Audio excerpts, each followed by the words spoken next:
aqui era a voz da legalidade, que era o sistema de som em oposição à voz da liberdade. Porque a voz da legalidade é onde tocava o hino do lavrador, do Benedito Monteiro. Agora nós vamos à luta, a terra que é nossa ocupar. A terra é para quem trabalha, a história não falha, nós vamos ganhar.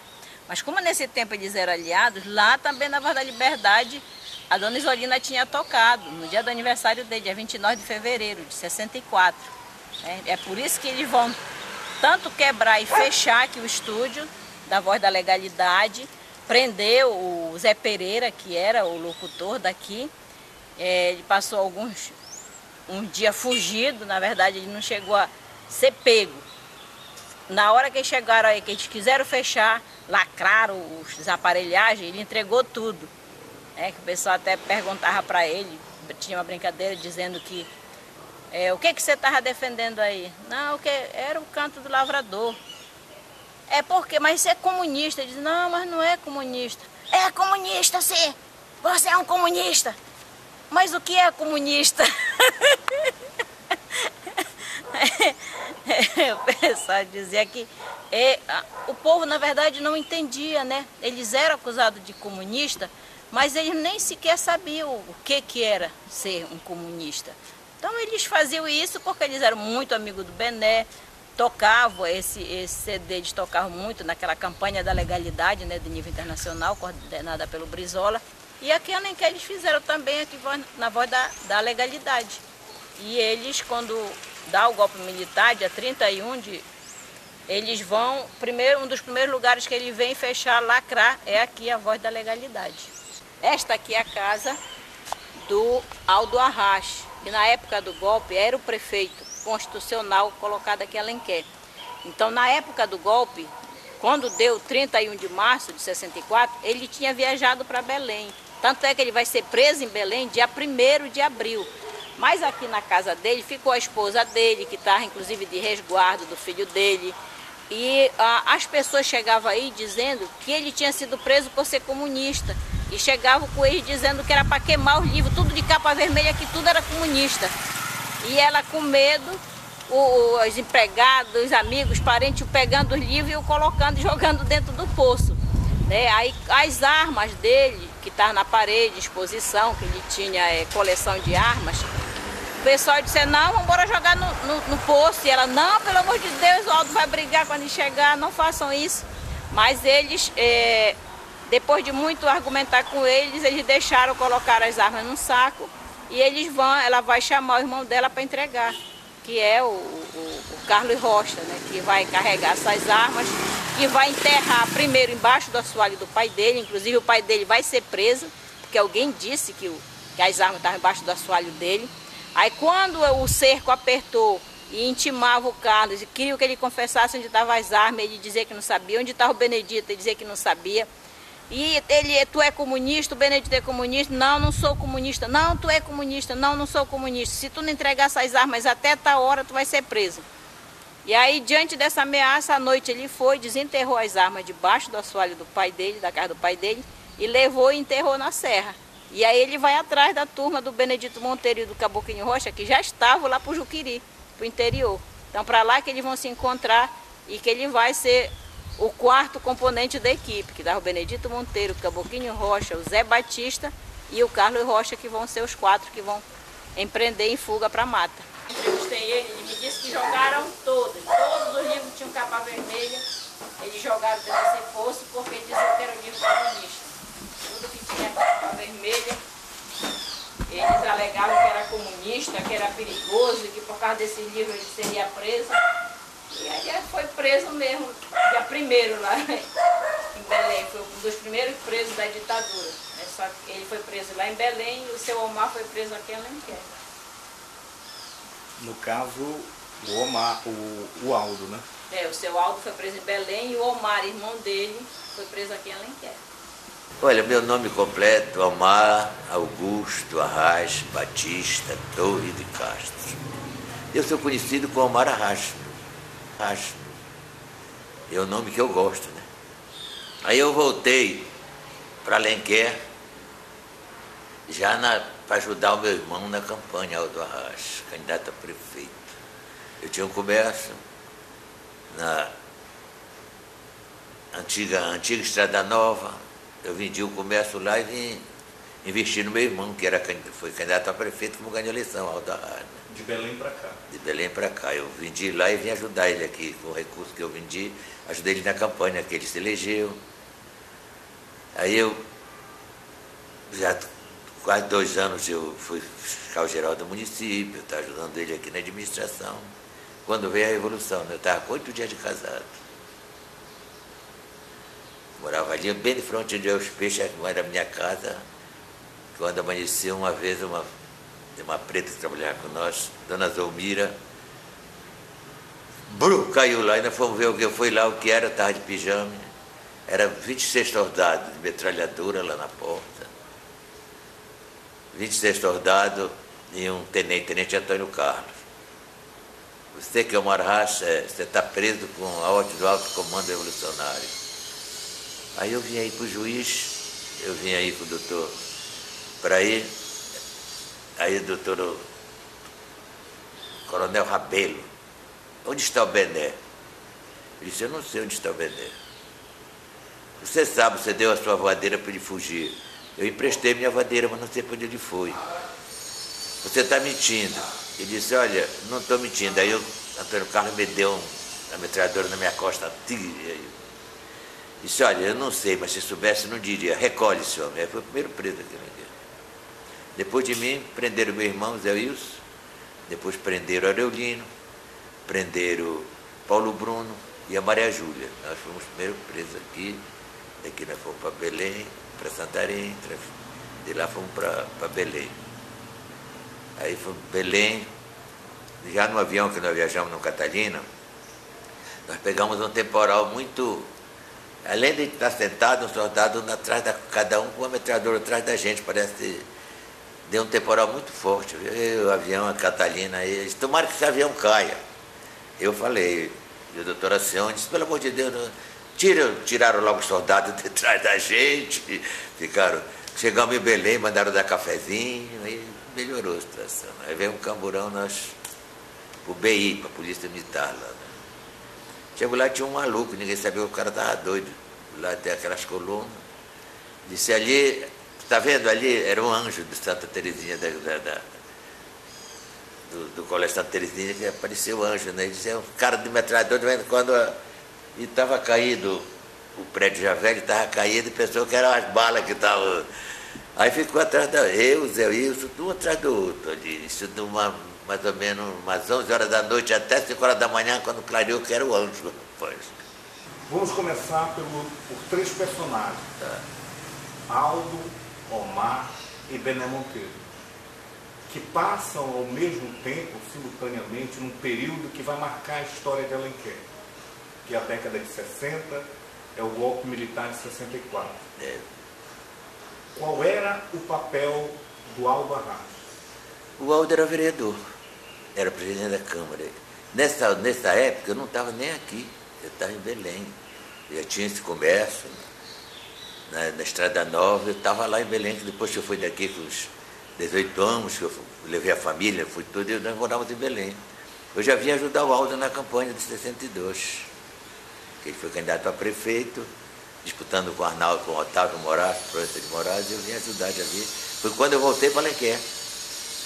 Eu fui em 55 e voltei em 62, você está entendendo? Esse tempo eu estava estudando em Belém, trabalhando e... Eu passei, já vim em 62 para ajudar o Aldo aqui. E o deputado Bené Monteiro, nessa época? Era deputado estadual. Era deputado estadual? É deputado estadual. Não, é deputado estadual, é. Foi deputado federal, mas nessa altura era deputado estadual. Qual era a relação política de Omar, Aldo e Bené? Olha... Os dois eram muito unidos, trabalharam junto à campanha. O Aldo candidato a prefeito e o Bené deputado federal. E eu já, primo, vim ajudar eles, mas muito, muito unido. Inclusive a mãe do Bené, que era minha tia, irmã da minha mãe, era minha madrinha de batismo, o pai, o Degero Blamar. Era uma família muito unida. Viu? Em 31 de março, houve o golpe militar Foi. de 64. o deputado Bené Monteiro foi acusado pelo regime de comunista, certo, foi perseguido e viu no município de Alenquer um suporte até para a sua sobrevivência. Quais as lembranças que Omar Arraes tem deste momento? Mas vou te contar outra história. Outra história não. O meu pai era primo legítimo do Miguel Arraes. O pai do Miguel Arraes era irmão do pai do meu pai, era português, o pai do Miguel Arraes. Miguel Arraes... É. Que, por sinal, a última divergência é que ele é com E e nós estamos com I, tá? Mas isso é negócio de cartório. Não. E por nome Arraes, quando eu fui preso aqui, não era primo dos... Arraes comunista, era o que mais chamava. Ainda tinha o Aldo tinha inaugurado uma praça aqui, Praça da Bandeira, Praça Miguel Arraes. Tudo isso, e o Bené veio para cá, para a terra dele, para ele poder dar uma condições para... E aí, se o Bené não tem vindo para Alenquer, ninguém tinha... Podia ter sido preso, mas não tinha acontecido como aconteceu, né? Miguel Arraes, o senhor fala, o ex-governador do Pernambuco. Do Pernambuco.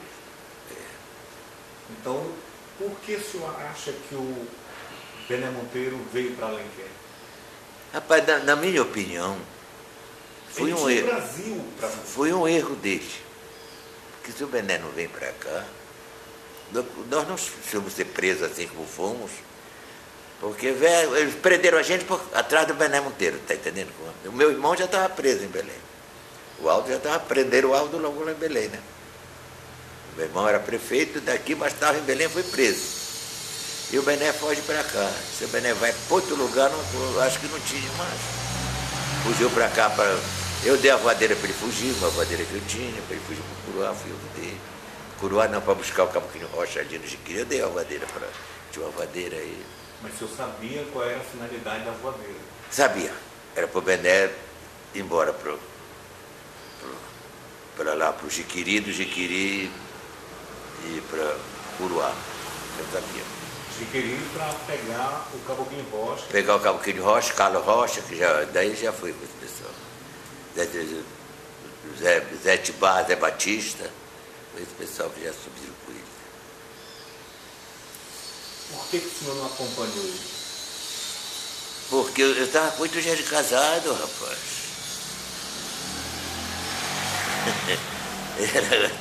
Eu estava preso na lua de mel, rapaz, quando ouvi isso, já vi. Eu estava com 8 dias de casado. Verdade, não dá para acompanhar. 8, 10, sei que eu casei dia 19, estava com 10, eu estava com... E eu não podia sair daqui, o Aldo estava preso em Belém, eu era fiscal geral do município, tinha que dar uma assistência no município, está entendendo como era a história? Eu estava quase representando o Aldo aqui. O senhor lembra quantas pessoas foram presas nesse momento? Olha, quando eu fui preso, até a minha prisão, nós fomos 5 presos. Até a minha prisão, que fomos para Santarém. Que fui eu, Zé Wilson, Paulo Bruno, Aurelino e Maria Júlia. Esses 5 foram presos, passamos aqui 8 dias, depois nós fomos num Catalina para Santarém, tá entendendo? Inclusive a dona Nesi, a mãe do Toninho Bentes, que na caminhonete que nós fomos tinha um bocado de cabo, né? Aqueles cabos era de balateira, eles vão amarrar no pescoço e jogar lá, e o pessoal apavorado aqui. Foi uma... Há notícias de pessoas que estavam fora do ciclo político, mas porque tinham cartazes, porque tinham o calendário do Bené Monteiro na colônia e foram presos também. Foram. Mesmo sem entender do processo. O senhor conheceu alguma dessas pessoas? Conheci um que foi preso até Belém, não fui para Cotijuba. Até o filho dele está representando, ele já morreu. Eu fui preso também, fui até Belém. Mas não fui para Cotijuba. Eu não me lembro o nome dele. Perbon, né? Está até no livro da Aura, tem o nome dele. Esse foi, o senhor já de uma certa idade, porque era muito amigo do Bené, tinha uns cartazes. Aqui nós temos o livro da sabedoria aqui em casa, né? O Porto da Sabedoria, que a minha cunhada, a Jacinta, pegou o livro do Aldo tudinho e jogou dentro do poço com medo, aqui apavorada. Então, até hoje, esse poço serve a gente. O poço dessa coisa, eu mandei esgotar, era livro que não tinha mais tamanho da quantidade de livro aí. O poço da sabedoria. O senhor não lembra de mais ninguém? Rapaz, preso que não foi esse. Agora, depois. Preso aqui no município. No município. Depois prenderam muita gente. Depois prenderam o tio Rosi, prenderam. Parece que até esse que morreu foi preso, como é o Raimundo Santo. Foi preso Denis. Foi preso Caboquinho Rocha. Foi preso aquele Carlos Rocha. Foi preso muita gente depois. Mas nós já estávamos incomunicáveis, ninguém sabia o que estava se passando para cá, né? Porque nós passamos quase uns 2 meses, 3 meses incomunicáveis, né? Na ilha de Cotijuba, não podia ter Cotijuba.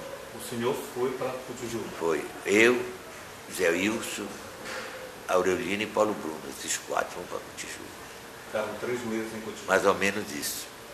Qual era a sensação de estar preso na ilha de Cotijuba? E olha, sem saber, por sinal, eu tive até sorte que eu tenho um irmão que até morreu, o doutor Aníbal. Ele era do CPUR. Então ele namorava com a filha do comandante lá da ilha de Cotijuba. E por intermédio dele ia até cigarro para nós, troço já. Foi até uma regalia que nós tivemos que o próprio comandante levava. Tu está entendendo? É que a notícia para o meu pai, ele sabia por intermédio da namorada do Aníbal, está entendendo como era? Agora era dureza. O sujeito ir verter água tinha que passar por aquele bando de soldados, para ir poder fazer a precisão. Tinha a praia, Cotijuba são as praias mais bonitas que tem, viu? A gente saía para a praia, éramos, se não me engano, 62 presos políticos lá na Cotijuba. Chegava a 20 lá, o resto era o soldado que levava, que não aguentava, né? O pessoal de certa idade. Agora, a coisa mais interessante que aconteceu nessa nossa vinda, que quando pegaram nós no BI, numa madrugada, o Camburão, embarcou eu, Zé Wilson, Aurelino e Paulo Bruno, metemos num barco, no porão de um barco, chama-se Magalhães Barata. E esse barco já tinha, foi no porão mesmo, e já tinha uns 20 e tantos presos que iam para Cotijuba. Inclusive o professor de Bragança, Raimundo Lira, que era Raimundo Lira, professor de Bragança. E lá tinha aquelas pedras, que era lastro, com um bocado de cabo, né? E um gaiato lá disse, olha, essas pedras, esses cabos é para amarrar no pescoço da gente e jogar na Bahia, entendeu? E esse professor sofria de asma.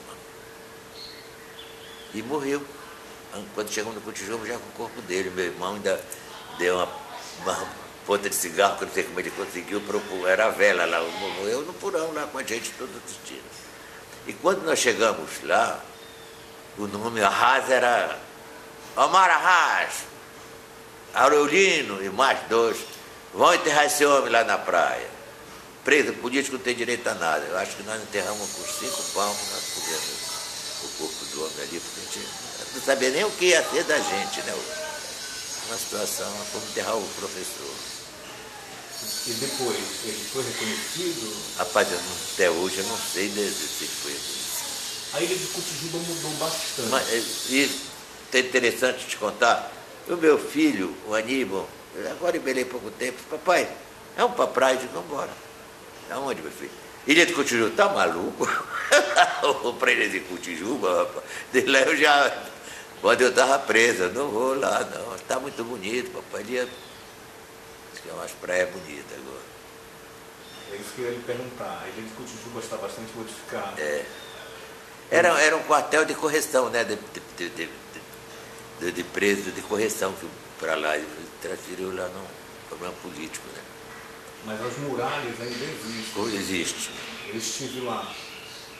Se o Aníbal, seu filho, tivesse levado o senhor naquela ocasião lá, o senhor saberia, teria ideia onde aproximadamente vocês enterraram o cidadão? Rapaz, é que nós chegamos de madrugada. Naquela hora mesmo nós carregamos o lá e fomos enterrar o corpo dois que... Um fui eu e outro foi o Arolino, finado Arolino. E dois de fora que esse cara chamou, fomos 4.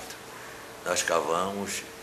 Eu acho que não, porque depois enterramos o corpo e para lá, para onde nós fomos, mais ou menos quase uns 500 metros que nós fomos andando para pegar o corpo, onde era o quartel, lá onde era o negócio. Eu não tenho noção. Você dizer que nós enterramos. Que outras atrocidades o senhor ouviu falar ou presenciou na Ilha do Cotijuba? Nós não fomos maltratados de só palavras. Comunista, safado, bandido, só, mas de espancamento não houve com nenhum de nós.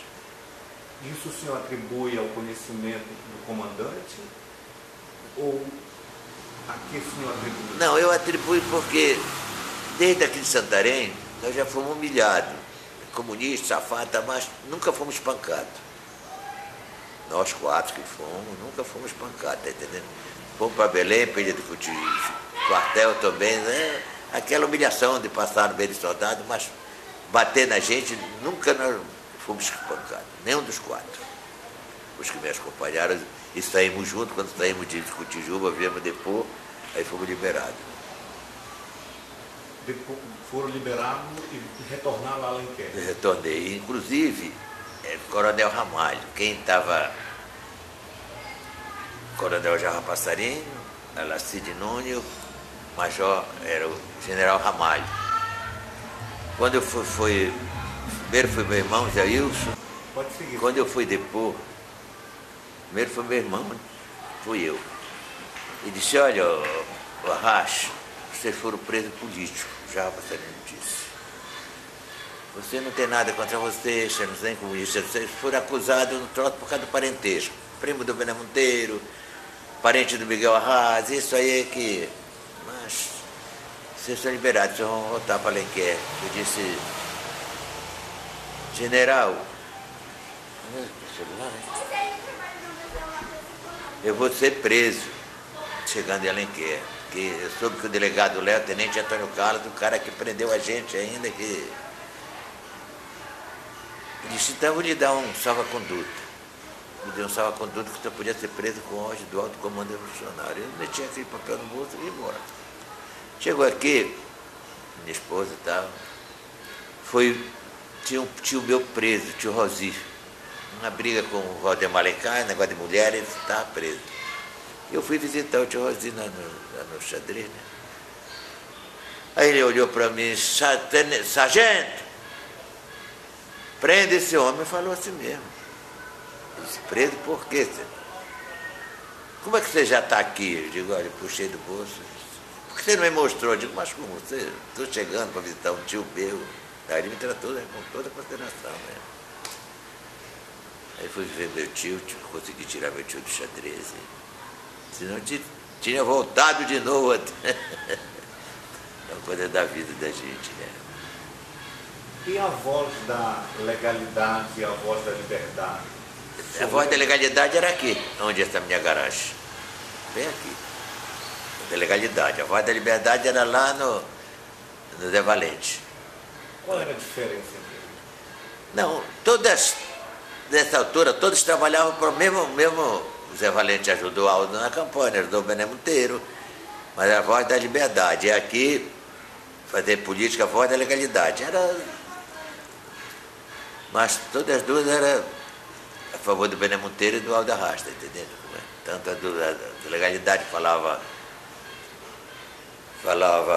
o Raimundo Santos, falava outro que morreu, como é o... E aqui falava o Zé Pereira, aqui na voz da legalidade. Olha, quando eu vim para cá, para o Gaualdo, ele, mano, você vai ser candidato a vereador? Eu disse, não, mano, eu vou te ajudar, mas não quero ser político, não quero me envolver com isso. Eu disse para ele, tu já é político, tu é prefeito, o Bené Monteiro é deputado federal, eu quero te ajudar, mas não vou querer ser vereador, nem candidato. Depois de muitos anos, eu fui um lugarzinho aqui, que hoje em dia é Cidade de Curá, Macurá, tem uns parentes da minha mãe. Aí eu vai ser candidato, ser candidato. Sempre candidato a prefeito era o Toninho Bentes e Edson Macedo. Isso já em 76. Aí eu fui com o Toninho, que era o mais simpático, o PMDB, a outra era a Arena, onde... Toninho, eu quero ser candidato a vereador. O pessoal tão querendo que eu seja. Eu resolvi ser candidato. Falei com a minha esposa, seu Mara, está preenchida a vaga. Não tem mais lugar, tá? Aí eu corri com o Edson Macedo. Parente, eu quero ser candidato a vereador. Ah, para você tem vaga. Eu fui o vereador mais votado. Se eu tivesse sido com o Toninho tinha se elegido prefeito. E faltou 400 votos do Toninho e eu teve 520, viu? Eu fui o vereador mais votado naquela altura, em 76. Pela Arena. Pela Arena. Aí, foi candidato já a deputado estadual, disputando com o Alfredo Gantuso aqui. Eu fui o mais votado aqui, fiquei como suplente, nunca assumi. E aí, fui candidato a prefeito aqui, disputando entre 4. Eu me aqui nessa casa, sentado, chegou o Mota e João Ferreira e chamar. O Mota chamar, viemos te convidar para o João Ferreira ser teu vice. Viemos aqui, ainda não tinha vice. Concorre com o João ser teu vice. Eu estou vice do João. Eu digo, não, vice eu não vou ser. Mas eu vou dar vaga para o João ser candidato. Eu era o presidente do PMDB. Já presidente do PMDB, já estava com o Jádia. O Jádio morava aqui. Aí o meu vice foi o Toninho. Toninho Bentes foi meu vice. Eu dei para o João Ferreira ganhou a eleição, você vestiu. Essa é da vida. Depois foi candidato já com o João Piloto. Fui o segundo mais votado, tive 800 e tantos votos. O que o senhor tem a dizer que talvez o senhor nunca falou, ou que o senhor gostaria de falar sobre o deputado Bené Monteiro? O Bené Monteiro, como deputado, eu acho que ele foi uma sumidade, que ele era um cara inteligente, como deputado estadual, como deputado federal, era amigo também dos amigos. O Bené era um cara, tu chegaste a conhecer, não conheceste o Bené, fora de sério. Eu, Maria, era meu amigão, quando eu ia morar, ia para casa dele, vinha para cá, era amigo mesmo. Temos até uma foto aí, para se mostrar. Por que o senhor acha que ele nunca quis ser candidato a prefeito? Ele se elegeria. Se elegeria. Não, porque o problema dele era mais deputado federal. E como ele foi 2 vezes deputado federal. Olha, eu sou conhecido aqui em Alenquer por Carlos Rocha. O meu nome completo é Carlos da Rocha Lopes. Seu Carlos, o senhor morava em Alenquer no ano de 1964? Eu morava sim.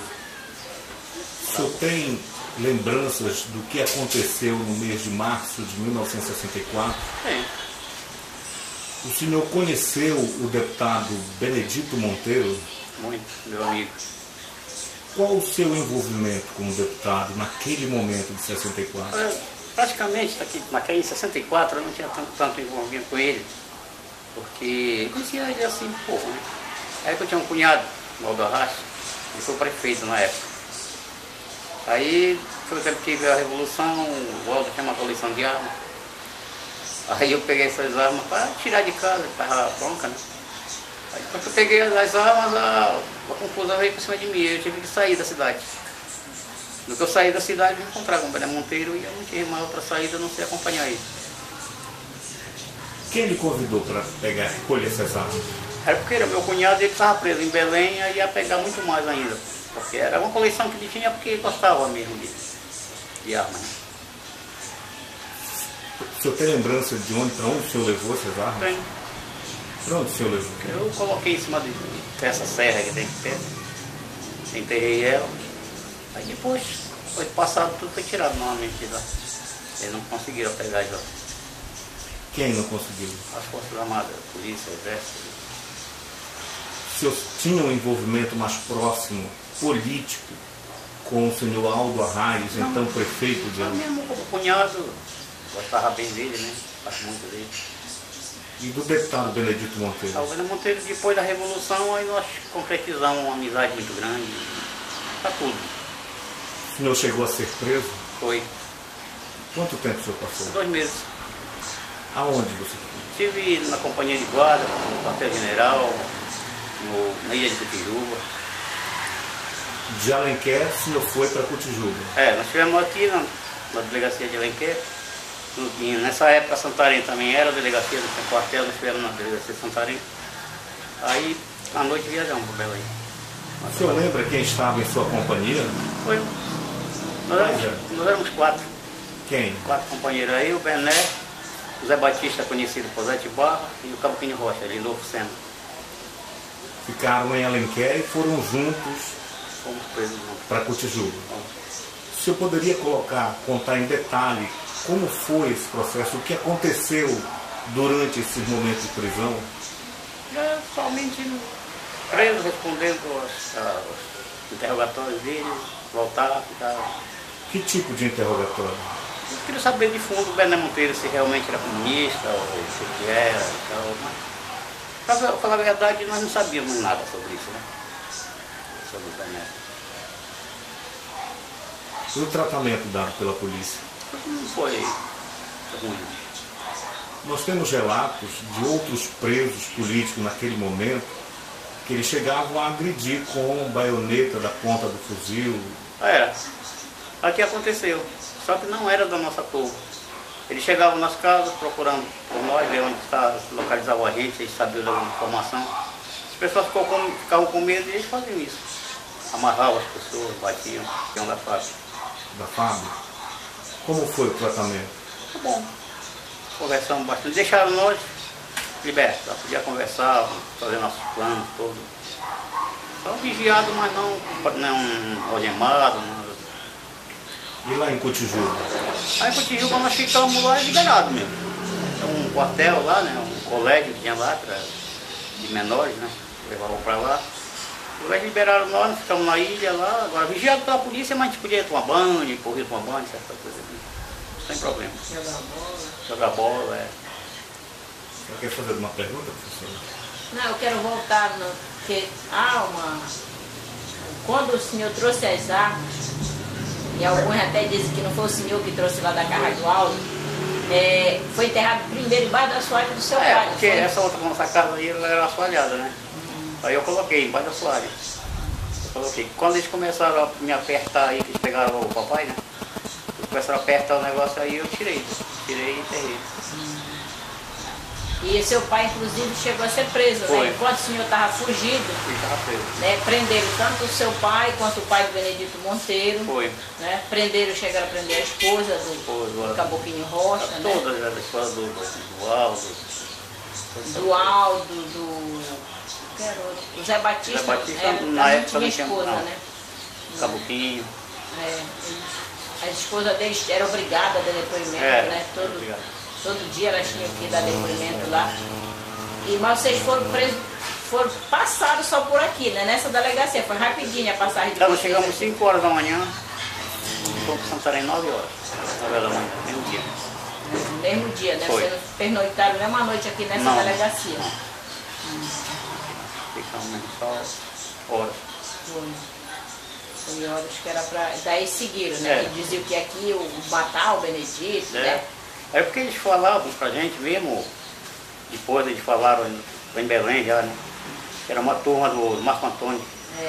Se eles pegassem nós, eles iam matar. A ordem era para matar. Né? E a turma que pegaram nós, outra turma.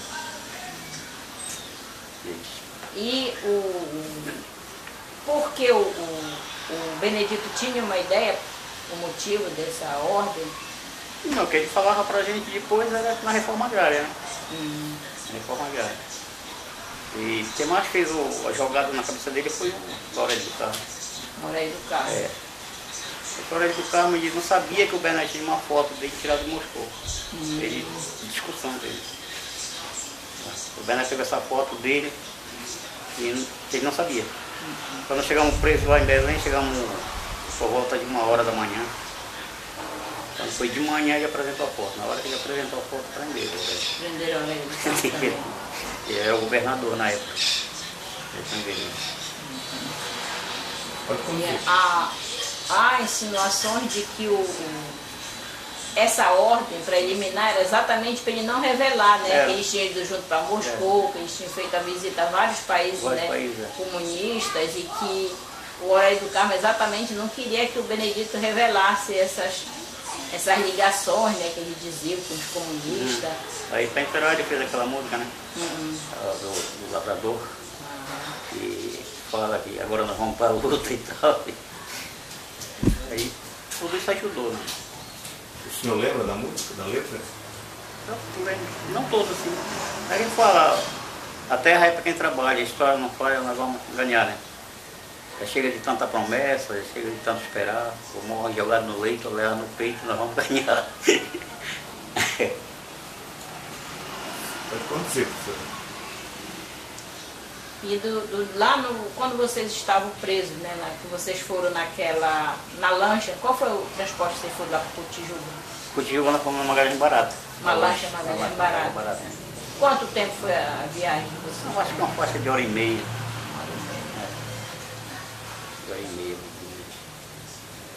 Lá, durante vocês estavam no Cotijuba, vocês não sofreram tortura assim, no sentido de apanhar? Não.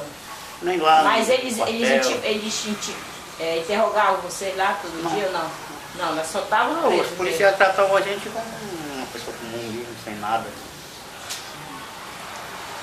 Os relatórios começaram na hora do gosto. Os relatórios levavam a gente para lá, para os grandes, né? E na fuga, na mata, o senhor viu quem foi que cortou a orelha do José Batista? Foi o policial mesmo. Foi o policial? Eu não sei qual foi o policial. Não sabe o nome dele? Não, porque na hora que cortaram a orelha dele, ele estava solto, ele estava longe de nós. Foi quando encontraram ele lá no porto. Né? Aonde era a mata? Aqui no Curuá, no Rio Curuá, na Vila de Pai. Tem outro nome já, né? Na época era Porto Santa Teresa, agora é que chamam Vila de Palha, né? Chamava Vila de Palha, Vila Almar, e deram vários nomes para aquela ilha lá, Porto. Lá. O senhor estava fugido com quem mesmo? Era Bena Monteiro, José Batista e o Caboclinho Rocha. Como iniciou essa fuga? Iniciou assim, como eu estou te falando, que ele chegou aqui em Alenquer, né? O Bené chegou aqui, eu não estou lembrado do dia. Só que eu estava afastado dele, eu não sabia de nada, né? Quando surgiu a conversa, que o Aldo estava preso lá e ele me pediu que tirasse as armas da casa. Aí que nós nos tratamos. Aí vocês vão para a colônia de quê? Eles estiveram na colônia, né? O senhor esteve? O Bené Monteiro, o Caboclinho, estiveram na colônia de Morro, aqui na colônia Nova. E lá eles vieram aqui para a cidade. Isso eu não estou sabendo para onde estava. Ele não estava envolvido ainda. Ele não estava junto. Eles iam de uma colônia para outra para disfarçar, para confundir as informações, entendeu? Porque eu não estava ainda com ele. Era uma estratégia para se livrar dos militares que estavam em vários blocos. Quando eles foram para esse terreno de Várzea, daí do Caboclinho Rocha, né? Do Juquiri. Aí que eu escondi as armas, consegui enterrar as armas e eu ia sair. A pressão estava grande, saí em mim. Aí eu tinha um prazo de poucas horas para entregar as armas. No outro dia, às 7 horas da manhã, eu tinha que entregar essas armas. Também já tinha sofrido pressão no deputado. O deputado Raimundo Batista, né, que era tio do Aldo.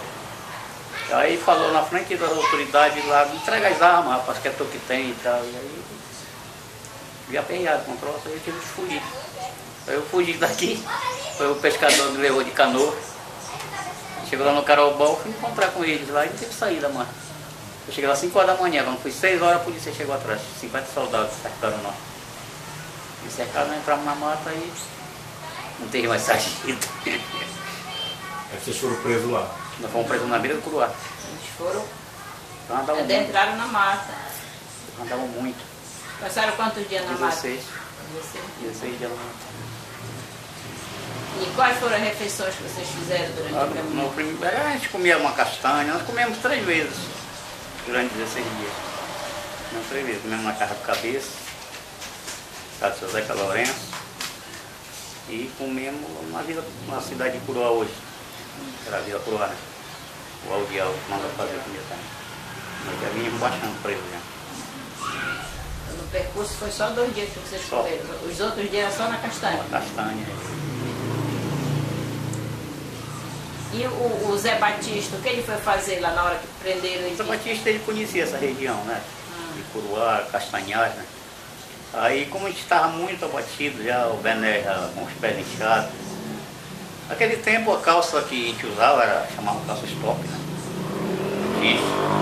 Estava no joelho já, tudo comido, tudo rasgado já. Tanta lama, pedra e tudo. Pé ferido.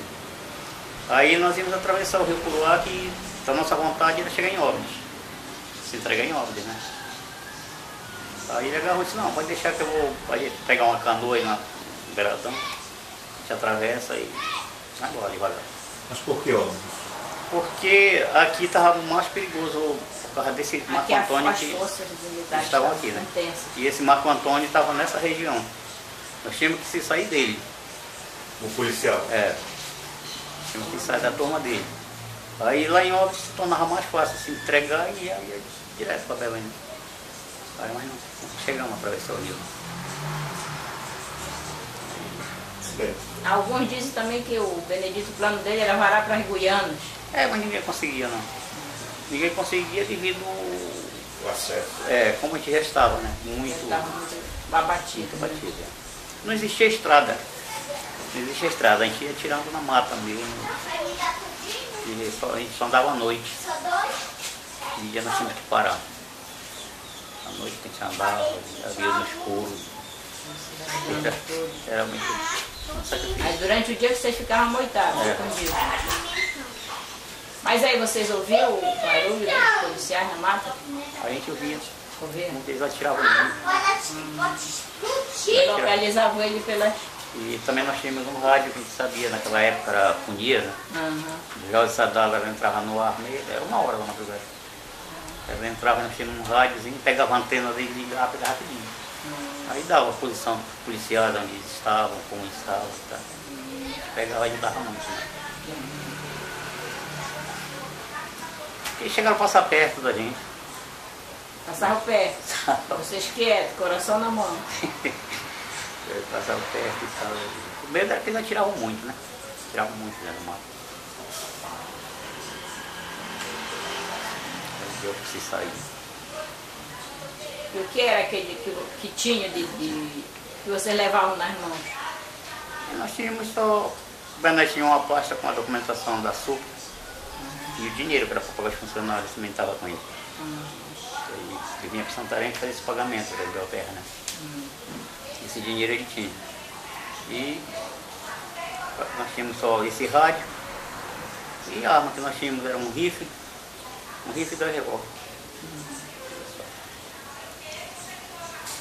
E na hora que vocês foram presos, eles tomaram logo o rifle e o revólver? Foi, nós entregamos logo. E eles chegaram numa boa com a gente. Eles cercaram a gente. Aí o Zé Batista já vinha algemado, cortado a orelha. Vinha sangrando. Sangrando, aí o cabo com a metralhadora na costa dele, né? Porque não adiantava fazer nada, que nós estávamos cercados. Né?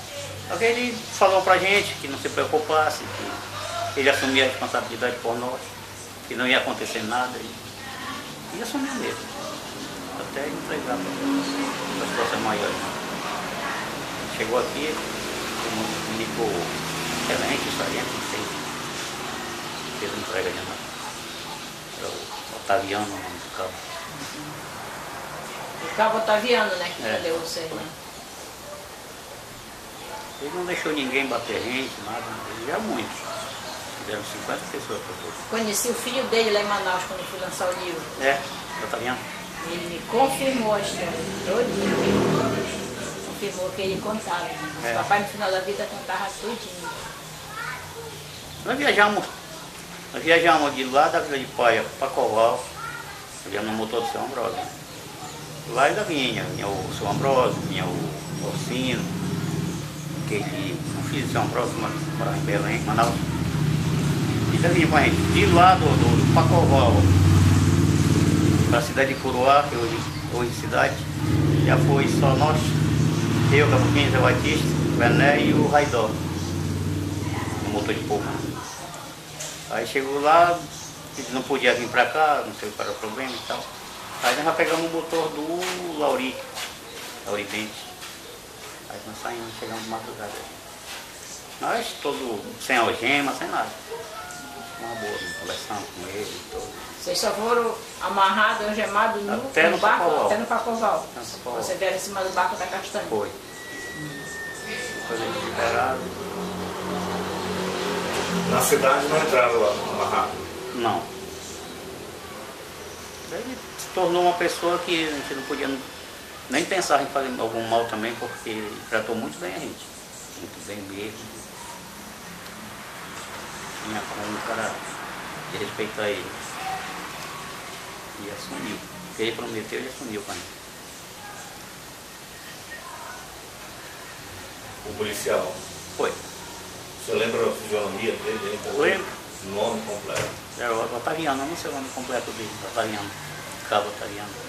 O meu nome é Batismo, meu nome é de Urbanidez, mas eu gostaria de ser entrevistado com o meu apelido, o meu conhecimento. Né? É Pequeno Rocha, porque todo mundo me conhece do estado do Pará, do intermédio do Nito Monteiro, todo mundo me conhece no Pará. Diabo Passarinho, Vacilde Nunes, o pessoal tudinho me conhece por apelido. Pequeno Rocha. Se é de Lidolfo, quem é esse Lidolfo? Pequeno Rocha já sabe quem é. Como é que foi esse encontro com o Benemonteiro? O meu encontro dele com ele? É, em 64. 64.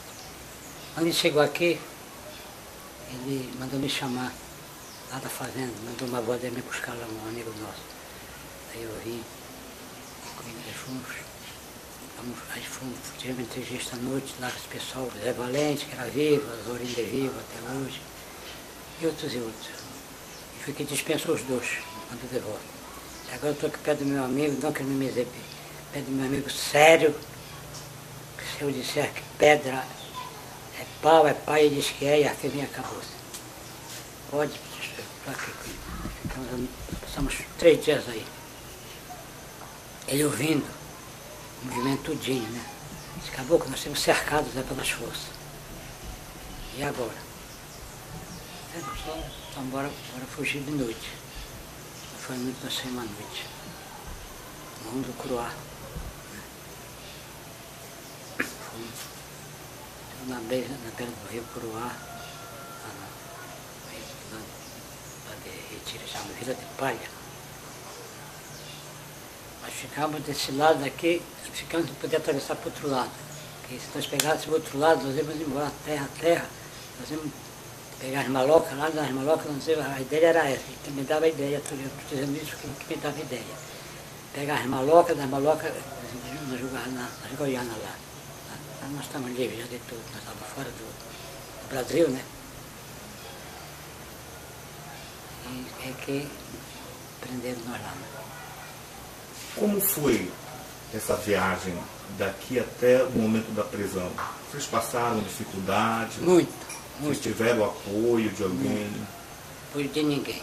Ninguém queria saber que ninguém saber se fosse ele. Ele era conhecido em Alenquer. Nós chegávamos numa casa, não tinha fotografia dele, negócio de foto, tem negócio de político. Ele disse, olha, doutor, aqui você não pode nem sair aqui, que todo mundo lhe conhece aqui. Veio um camarada lá, perguntou para mim, eu digo, não, está contigo, rapaz, está contigo, eu já vi pelo rádio, eles têm papéis C5, que era muito ouvido em Alenquer. Né? Esse C5 está dando a notícia, atrás do deputado Vermelho, Benito Monteiro, tem mais um colega embaixo, mais 2 colegas com ele, um já é falecido, um dos colegas, um dele que é o Carlos. E aí, está aqui comigo, rapaz. Começou a caminhar. Ele me disse... Nesse momento, qual foi assim, a situação mais difícil que vocês passaram? Difícil. Foi essa aí. Quando aí disse, acabou, eu para chegar à margem do rio, eu já não aguento mais, estou bastante cansado. Né? Você vai arrumar um transporte para um animal, né? Imediatamente eu fui. Eu não consegui o animal, não consegui. Estava ocupado, rapaz, tu quer tanto no teu animal, no teu cavalo, tu quer tudo tanto. Não dá, eu carregar castanha e tal, não consegui. Ninguém cedia o animal? Ninguém cedia, ninguém quis ceder. era vendido, vamos dizer, o animal valia 50 reais naquele tempo, eu disse, era 100. Eu falei, não dá, porque é do meu trabalho aqui, acabou, tá, tudo bem.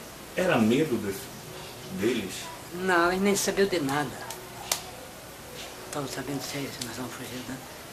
É porque eu vou ali na beira do rio, Curuá, prender uma castanha, né? Eu sempre trabalhei na polícia, né? Prender uma castanha ali, uma denúncia ali, que eu queria chegar, tô cansado já das pernas, queria chegar lá. Mas como não pode. Vocês chegaram até aí como? A pé? A pé. Todo o tempo a pé. Daqui, lá do Retiro no meio da sempre, Campo Grande, pegando a beira do rio, a pé. E à noite, eu já não só viajava à noite, porque de dia eles estavam andando, né, se comunicavam por tiro de fuzil. Né. Aí quando chega na beira do rio, aí o doutor disse, chamou o Carlos, esse rapaz já morreu. Eu tenho a foto dele aí. Esse Carlos, o José, né, o José, tu vai agora lá na casa do fulano ali, na Santa Teresa, arrumou uma canoa para você para o outro lado. Ele foi para lá, as forças chegaram na beira, ele prendeu ele. Aí ele descobriu onde está, e foi levando lá. Nós estávamos lá, pé na beira do rio, nós estávamos numa casa desprezada, numa casa de madeira assim. Isso, senhor.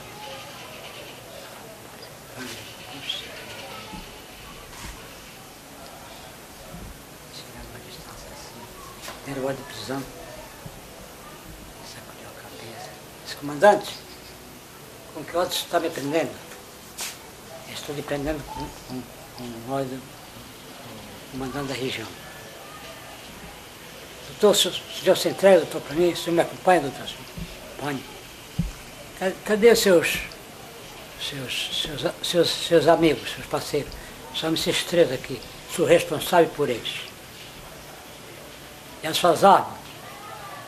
E antes disso, ele disse, não vamos ser presos aqui, que o Castelo assumiu a presidência dia 15 de março, nós fomos presos dia 16 de março.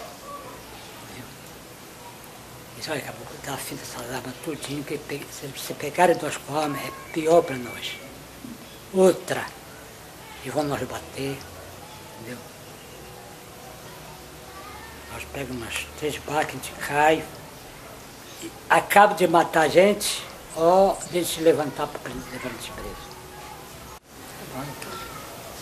Vocês foram presos e aí ele fez a proposta para vocês? Nós não estávamos presos ainda não. Antes nós estávamos fazendo a proposta para mim. Viu? Porque ele veio fazer para a gente, os soldados, a força. Tá, sério. Eu tomei de vontade de atravessar o lago. Eu nadava no canoa.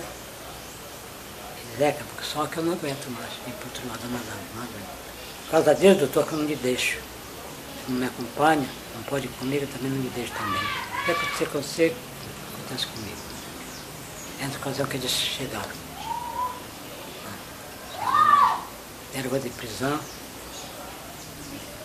sacaneou a cabeça, perguntou e disse, meus parceiros são esses 3 rapazes aqui, sou responsável por ele. E as armas, doutor? Ele respondeu, fui eu, disse, não tem arma nenhuma. O que nós temos aqui é um aparelho, que é esse aparelho dele, ele tinha, que é tipo um rádio, e uma pasta com dinheiro. Viu? Isso que nós temos, mais nada. Aí o tenente disse, você vai ver para mim? As armas encostadas assim, tudo metralhadura. Digo, doutor, eu vou ver, ele disse, vai buscar para ele. Eu fui, peguei a saca, cheguei para ele. Você me acompanha? Então acompanho, embora. Nessa ocasião ia passando o motorzinho. Aí deram o sinal, botou encostou, nós embarcamos. Chegamos até Pacoval. Esse motorzinho. Pacoval passou um para o outro. Um 10-2, né? Que tem 10-2, né? 10-2. Chegamos, era mais 5 horas da manhã. 6 horas da manhã daqui. Nós chegamos aqui. Aí tinha muita gente presa aí. Você se lembra o nome de alguém? Lembro. Já são, tinha José Batista, Ronaldo Batista, Pelônio, Zé Barbosa, Paulo Bruno, Tênis. Havia notícia que eles iam para matar vocês? A notícia, o oficial nos disse, a ordem era para matar o Bené e quem tivesse com ele, e levar só a cabeça dele para mostrar que mataram o Benedito Monteiro. A ordem era essa. A ordem de quem? A ordem do comando geral. Vamos dizer, nós comandantes, né? A ordem era essa. Felizmente, graças a Deus, Mas vocês estavam dispostos a um enfrentamento armado com os soldados? Em algum momento? Eu estava. Uma das vezes que já tinha, de dia, eles passaram numa estrada perto de nós assim, nós escondidos um pouco do pó, na raiz do pó grande, a metralhadora. Eu disse, doutor, aqui é vida ou morte, doutor. Acabou, o que você fizer está bem feito. E se eles tentam enxergar assim, nossa, antes de se aproximar de nós, tinha metralhado. Eu sabia que eles iam, era hora para matar nós também. Foi esse momento que houve um impacto perigoso também. Mas, graças a Deus, passaram. Me esqueço disso. Ele sentado aqui atrás da minha costa, os dois aqui na minha llaga, no cerrado do pó grande. Ele ouviu o meu coração bater. Perguntou para mim assim, sério? Não, doutor, não é medo não, mas a boca que foi que eu vi o teu coração bater forte assim, ele bateu forte mesmo, porque lhe deram um tiro aqui. Parece que era em cima de nós, os tiros, pertinho, né? Fuzil, né? Não era na estrada onde eu passando. Se comunicando uns aos outros, né? Onde estava, um batalhão para cá, outro para cá, outro para cá, outro para ali. Se comunicava por fuzil. Quem mais estava com vocês nessa jornada? Era o Fernando Zé Batista, Carlos Rocha, e eu e o Tom Bené, só nós. Quantos dias durou? Olha, eu não tenho ideia.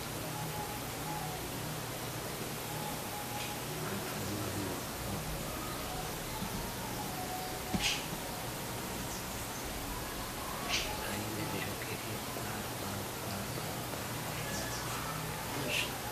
eu não falhou nos últimos dias. Vocês dormiram 8 noites na mata. Ninguém dorme não, doutor. O soldado tem uma situação dessa, ninguém tem fome, ninguém tem sono, ninguém tem nada. Pensando no que a gente podia acontecer com a gente. Entendeu?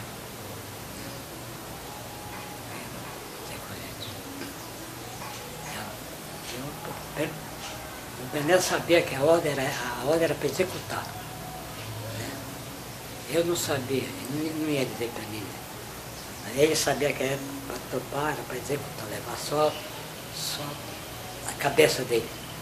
Depois eles disseram, olha, só faz. Mas depois eles trataram bem, pessoal.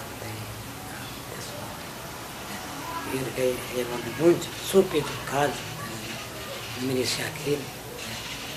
Ele não tinha nada de comunismo. Para basta de dizer o seguinte, meu amigo, de peteca, dele, meu amigo, e nunca tocou negócio de comunismo para mim. Olha, o regime de comunismo é isso, tem que fazer isso, tem que fazer aquilo, tem que passar para isso. Não, ele queria mudar o país para um outro certo regime, que dava situação difícil. Eles queriam mudar isso. Eles vão lá, né? Vão mudar o presidente. Aí tocaram o fogo, diz a história. Tocaram o fogo do foguete e soltaram. Isso aconteceu no Bené. Bené foi um cara muito verdadeiro. O senhor soube da prisão do deputado? Olha, Mestre, eu ouvi falar por quanto até o pessoal passava por lá pela colônia, fazendo procuração deles, né? Qual colônia? A colônia daqui de Alenquer. Nós morávamos na época no 17, quilômetro 17. E ele tinha saído daqui de Alenquer e ninguém sabia, ninguém dava notícia do homem. Todo mundo procurava e ele já andava procurando por todo canto, era muita procura. Quem procurava? Era um policial. O que eles alegavam? Eles alegavam que tinha que prender ele lá, tipo, porque problema que tinha dado aí. Procuravam, até que com muito tempo encontraram ele, né? Aí passou lá em casa procurando, não, ninguém conhece. Eu conheço o homem, mas não, aqui não vi ele, nem sei por onde ele anda. A polícia parou na sua residência perguntando pelo deputado Bené Monteiro. Eles perguntavam por ele. Se encontrasse alguma arma que ele tivesse, eles levavam. Armas suas? Arma de fogo. E para que o senhor usava essa arma? Hein? Para que o senhor usava essas armas? Nós? É. Era para caçar na época, não era proibido. Podia matar cutia, riado, catituba, tudo passa, né? A polícia abordava como? Eles, quando chegavam na casa, eles procuravam pelo cidadão, aí procuravam pelo Bené, e se nada, eles pediam licença para entrar na casa. Aí, se topasse a arma, eles levavam. O senhor tem notícia de um calendário que era proibido com a foto do Bené Monteiro? O senhor ouviu falar desse calendário? Não, isso aí eu não ouvi falar e nem vi. O senhor teve algum amigo ou familiar preso nesse momento por conta do ocorrido? Eu teve um. Quem? Era até um compadre meu, a gente morava quase vizinho, eram umas 3 ou 4 casas para chegar na dele. Ele foi preso na época. Quem é? José Maria da Silva. Qual foi a alegação que ele foi preso? A dele eu não sei lhe contar direitinho, porque eu não estava no momento, né? Só sei que foi devidamente esse problema, dessa procura que ele veio parar na grade. O senhor tem ideia quantos dias ele passou preso? Ou tempo? Eu não lembro, mas ele passou, acho que o máximo foi uma semana. Preso? 6 dias. Além dele, o senhor tem um conhecimento de outra pessoa? Não, só sei, de certeza, só dele mesmo. Dormia assim, cabeça com cabeça. Era uma situação verídica, ruim. Só a gente vê que sabe que estava lá. Dormia no chão. Sem direito nada. Quem dava comida era? Rapaz, para nós lá, quem mandava deixar meio-dia era o pessoal do prefeito. Com esse finado, coisa aqui também do canto, ajudava também. Valdomiro Ares. Era, gente, muito morreu, mas era muita gente boa. Muita gente boa. Agora, depois que estava lá, dentro da cadeira, eles não batiam em ninguém. Entravam. Tacava o fuzil numa costela do caboclo. Caboclo se virasse. Né? Era nada fácil. Eu vi falando assim, o Bené Monteiro depois da confusão. Porra, né, senhor? Como votaram nele, né, senhor? Pois é, realmente, tem pessoas que dizem que ele não fez nada por Alenquer, né? Não fez e fez, porque como é que a pessoa, se ele era deputado, correu de lá do Belém para cá, foi embora. Depois volta, vai para a cadeia, da cadeia solta ele, ele volta, se candidata e ganha. Para deputado. Quer dizer que o homem desse era ruim? Ou só tinha ele de homem para ser deputado?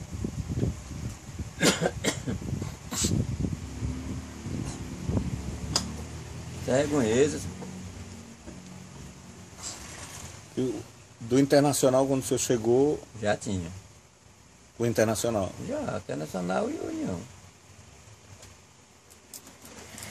Essa era a sede do Barão aqui, que naquele tempo só tinha pouca gente, mas era que queria ser folgado, né?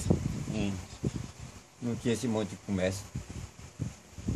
Vereador, parece que era aquela mixaria aqui, essa casa aqui do Bidituaba, que ainda é o japonês, era do vereador Bidituaba. Sakaguchi. É. Onde é o Sakaguchi? Justamente. Olha, só tinha essa casa aí, lá onde aquela Benedito Pires que está fechada lá, era outra casa que tinha nesse meio aí. Não tinha casa. Aqui tinha o Valdemiriado, também era vereador, gente grande aqui do canto. Aí só eram os barão, né? 2, 3 casas, mas era que mandava na cidade toda, né? Eu sei. Aquele de azulejo era do finado Assis Carneiro, você ficou a conhecer a loja aí, não foi? As casas que tinha eram essas. Só de barão. Sobre ainda 64, acho que era muito perigoso sair na rua. Não, em 64 é porque a população era pouca. E aqui tudo era mato. Ali no grupinho era aquele bicho que já tucumanzal danado, tinha cutia, tinha um caralho. Aqui por trás tudo era mato. Aqui tudo era mato. Aqui vinha lá a ponta d'água, o garapé d'água varava aqui. Aqui na frente, aqui de Aningal, por trás do Aningal, todos os pessoal lavavam roupa aí, que era uma cacimba. Não tinha nada. A água vinha tudinho. Tudo era mata aqui atrás, tudo isso aí. As casas que eu estou dizendo que tinha era essa aí. Daqui para ali não tinha mais casa. De jeito nenhum. Quem fez aquele grupinho que acabou um bocado daquelas do Cumã foi o João Ferreira. Em 81. Foi. Começou fez aquele grupinho e depois foi Faria ajeitou um pedaço, aquele pedaço aí agora está bonito. Não tinha nada aí. Dali, a gente ia dali e entrava para o Curumum de pé. Até na beira do Curumum, se quisesse de pé. Pescar e fazer o que quisesse. Me lembro bem que eu ainda fui lá. De pé, não foi de carro não. Sobre o quilômetro 17, como foi que a polícia chegou lá para lhe levar? Não, a polícia chegou lá porque o finado Vicente Camelo, pai daquela Coló, que mora bem ali, que vivia com o Limeira, ele era comissário, a polícia naquela época. Lá na Coló tinha um metido a polícia, comissário, né? Aí eu tinha uma taberna lá e isso foi dizer que eu tinha uma taberna. Naquele mês só tinha eu a taberna. Dizer que o Bernardo Monteiro tinha passado lá e eu tinha dado cobertura para ele, que eu não, se ele passou eu não vi, eu de cobertura não dei porque eu não conhecia o homem. E ele lá em casa não passou. Eu só vi do meu serviço. Eu nesse tempo era novo, trabalho só perto. Se ele passou foi de noite, eu não vi. Eu sei que a polícia entrou lá em casa caçando até as galinhas. As pingadas velhas, um bagulho velho carregado. E não é muito sério. O senhor ficou quanto dia preso? Foi 10 dias ou foi 8 dias, não estou dormindo lá no chão São Filipe. Comia porque nesse tempo o prefeito parece que era o Zé Valente. Ele dava boia pra gente, mandava dar boia, o almoço. Janta não se jantava. Mas o almoço ele mandava. Naquela cadeia era lá perto da igreja. O senhor reconheceu algum dos presos? Não, só mesmo conhecido mesmo, que era lá da colônia, e daqui tinha, da colônia tinha o Luiz era igual, o Manezinho era igual, e tinha outros que eu conheci, e aqui tinha o Paulo Bruno, tinha uma mulher que eu me esqueci que era, morava ali, que era puxa-saco do Bernardo, que ele morreu, já morreu, e tinha outros mais que eu não me lembro do nome, tinha muito conhecido, tudo conhecido, tinha muito, nem o Rio. Sim, o Caboclinho Rocha também que estava, só eu e o Caboclinho Rocha me lembro bem. Tudo foi gente dele nessa época. E tem mais outros aí, que eu não me lembro o nome. E o resto já morreram tudo. Até o Bené morreu. Tudo é assim. Mas tem muita gente, ainda tem um bocado deles aí que nessa época. Então, essas pontuações aí, a criação do sindicato, a organização dos trabalhadores rurais, o incentivo para a valorização da produção, o incentivo para a permanência do trabalhador na terra, o incentivo para brigar pela construção das estradas lá para o colono, a ajuda que ele dava, financiava toda uma produção para forçar o governo a melhorar o preço da produção do agricultor.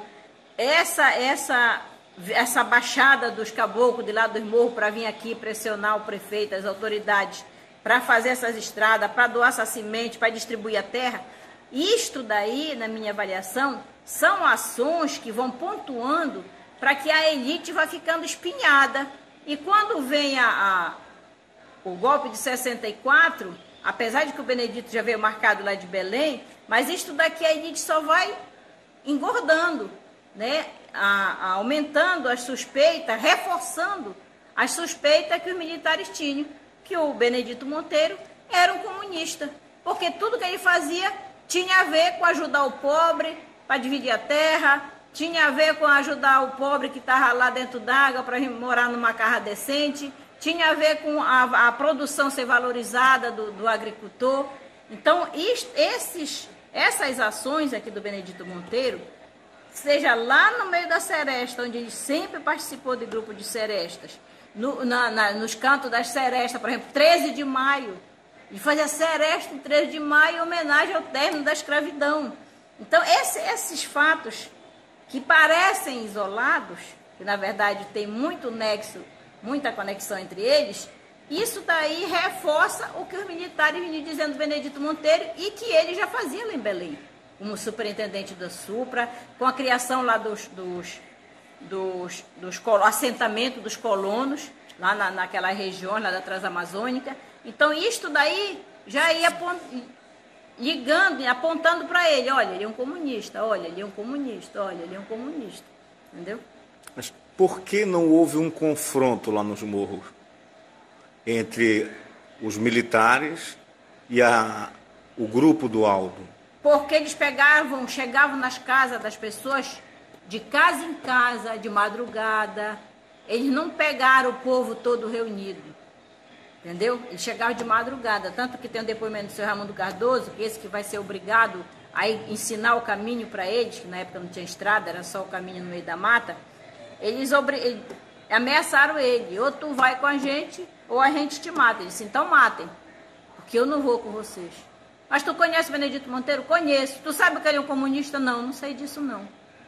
Eu sei que ele é nosso amigo, mas não sei que ele é comunista.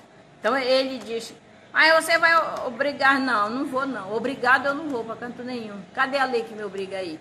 Aí debateram, discutiram, até que eles disseram, não, ninguém vai me pressionar. Mas dá para você acompanhar a gente? Aí mudaram de estratégia. Aí ele foi acompanhar e ele assistiu à prisão do Benedito Monteiro, lá no Porto de Santa Teresa, lá no Rio, na margem do rio Curuá, lá onde ele foi preso nessa barraca lá. Então,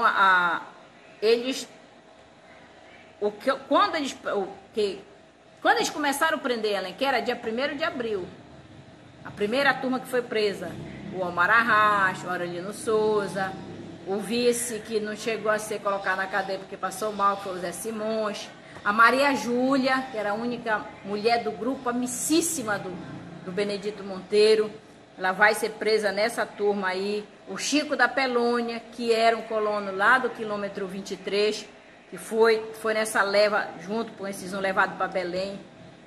Essa turma aqui, essa primeira turma que vai ser presa, essas primeiras prisões serviram para amedrontar todo mundo. Então, quando eles enxergavam a polícia de longe, os próprios donos da casa já estavam fugindo. Só pegavam quando estavam dormindo, entendeu? Então o pânico, o terror foi implantado aqui, foi muito forte. Aí quando souberam, prendeu, dia 1º, prenderam o prefeito em Belém, prenderam o irmão do prefeito, prenderam o irmão do Benedito Monteiro, que era o Fernando Monteiro, dia 4 de abril eles prenderam ele. Então essas prisões aí, lá pelo dia 7, prenderam o pai do Benedito Monteiro, prenderam o pai do Carlos Rocha. Quando eles estivessem na mata, fugindo deles, eles começaram a prender os parentes, entendeu? Para forçar com que eles se entregassem.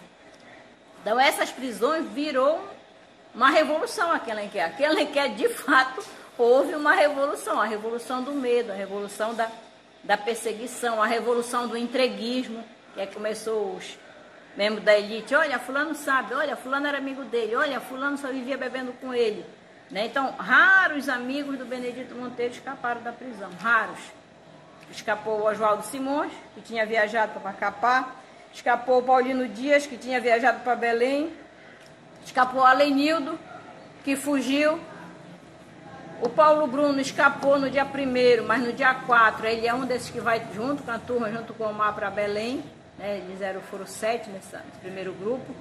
Então, os amigos que ficaram foram presos. Os que viajaram ou que por algum motivo não estavam no município não foram presos. E alguns que se diziam amigos e que logo foram para o lado dos militares, esses não foram presos. Bem, eu sou professora Edisa Fonte, da Universidade Federal do Pará. Estou estudando o Benedito Monteiro. E o que eu vou falar é sobre o que eu estou estudando, né? Pesquisando. Publiquei já um artigo na revista Antítese, né? Debatendo basicamente o projeto de reforma agrária que Benedito Monteiro, quando deputado estadual do PTB na Assembleia Legislativa do Pará, apresentou um projeto de reforma agrária.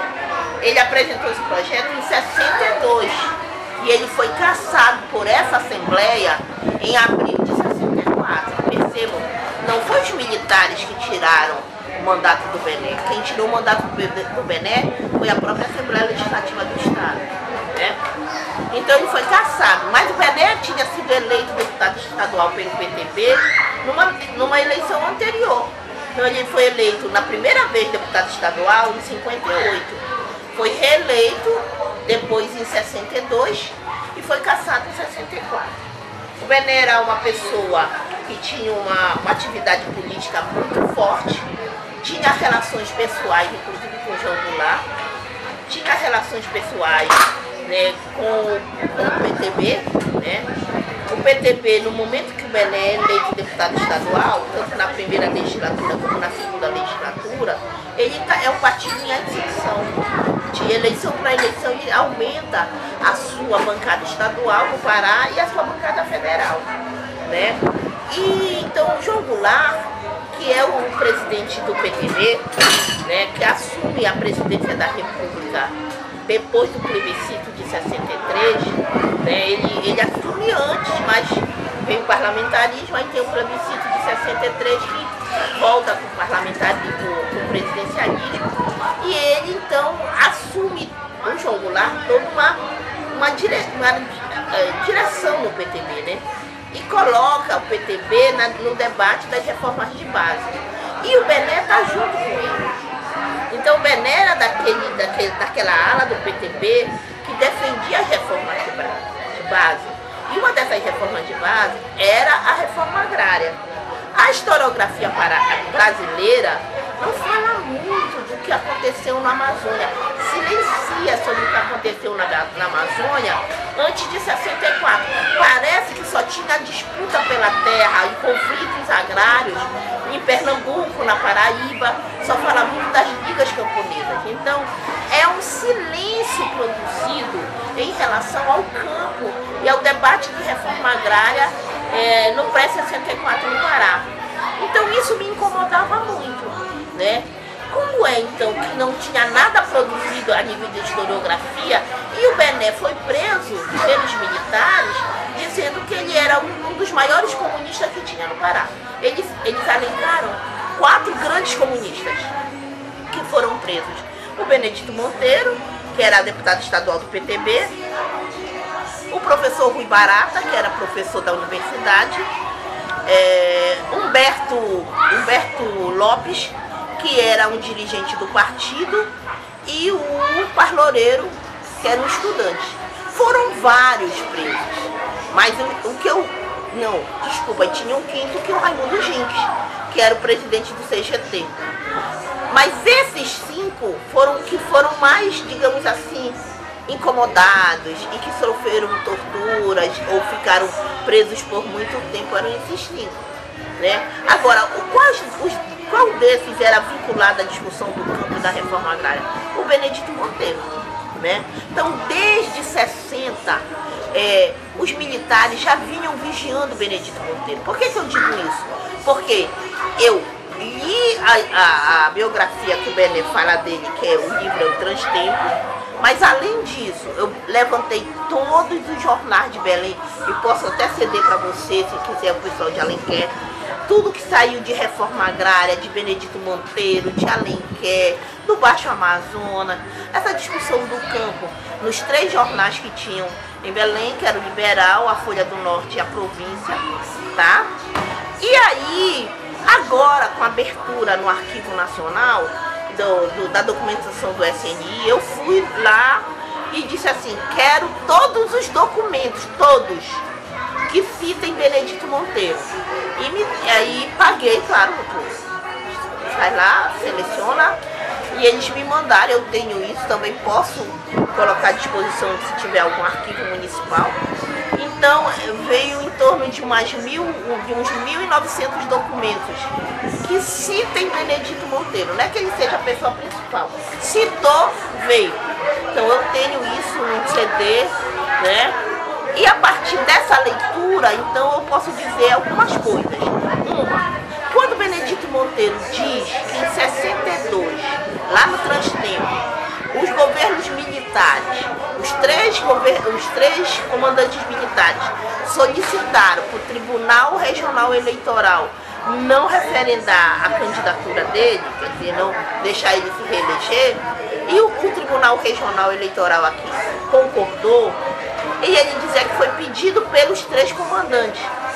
Eu encontro uma documentação no SNI que os 3 comandantes afirmam isso mesmo, que eles pediram, mas que não teve, que o Tribunal Regional daqui concordou, Bené recorreu para o Supremo e lá no Supremo ganhou, né? E com isso ele foi o deputado estadual do PTB mais votado na eleição de 62, né? Então eles estão vigiando o Bené desde 62.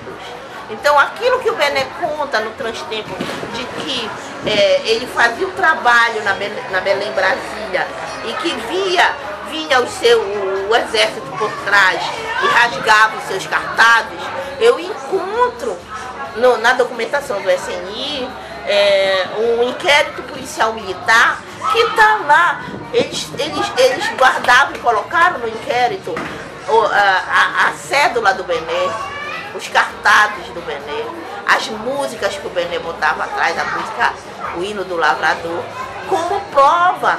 Eles guardaram isso em 62, mas em 64 eles usam isso como prova que ele é comunista. Então é verdade, eles já vinham vigiando o Bené Monteiro desde 62, né? Qual era a preocupação deles? Porque quando o Benedito Monteiro diz no livro dele também, Direito Agrária e Regularização Fundiária, que a estruturação do sistema viário na Amazônia, que começa com a Belém Brasília, depois vai ser a Transamazônia, ou seja, estabelecendo um sistema de estradas, que isso vai encontrar um estado ainda com uma regularização fundiária muito solta, ou seja, não tínhamos titulação de posse, a maioria das terras eram devolutas, né? Ele diz isso no Transtempo e no Direito Agrário, que veio muita gente para cá, principalmente capixaba, baiano, Minas Gerais, e que eram já grandes latifundiários, já vinham com posses e se apostavam das terras na beira da estrada, né? E depois pedia só a titulação, que era uma coisa frouxa e muito fácil de conseguir, porque estava baseada numa legislação ainda do Barata, lá de 35, né? E aí o Bené diz que quando ele assume a Secretaria de Estado, a secretaria que seria hoje a SAGRE, né, junto com o Interma, era um pouco misturado, né, seria a Secretaria de Obras e Viações Públicas naquele tempo. Por que o Bené, um deputado estadual do PTB, assume uma secretaria tão importante? Porque o PCB, porque o Benedito Monteiro era do PCB, tá? Mas o PCB estava na ilegalidade, então ele saía candidato pelo PTB, fez uma aliança com o PSD e elegeu Aurélio do Carmo. E na negociação eles ficaram com essa secretaria e foi indicado o Bené para assumir essa secretaria. Qual era o objetivo do PCB? Tentar fazer uma reforma agrária no Pará. A postura do Bené como secretário foi muito importante? Foi, porque ele barrou a titulação de posse desses caras todinho que vieram. Eles solicitavam e ele como secretário não dava o título, não deu o título, não dava o título, não dava.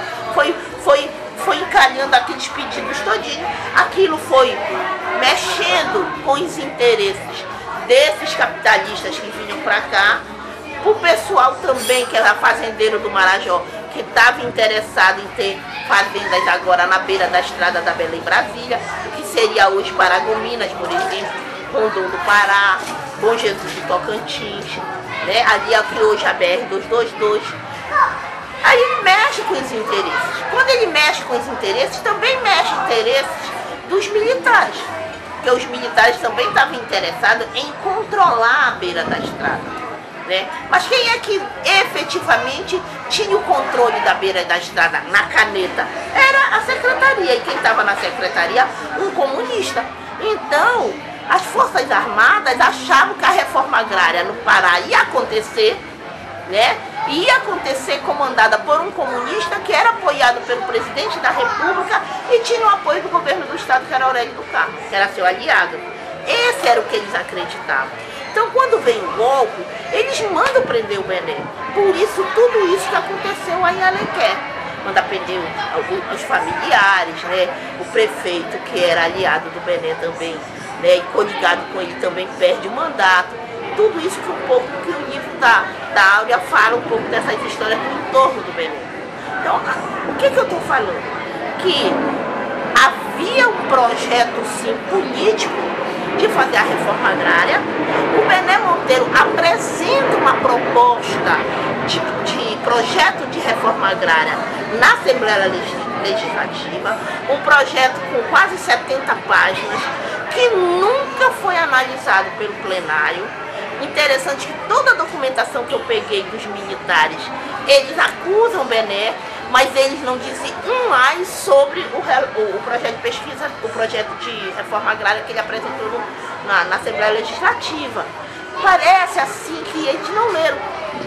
Então o artigo que eu escrevi era quem era esse Benedito Monteiro, o que ele pensava, o que ele propunha, e eu penso isso a partir do projeto que ele apresentou.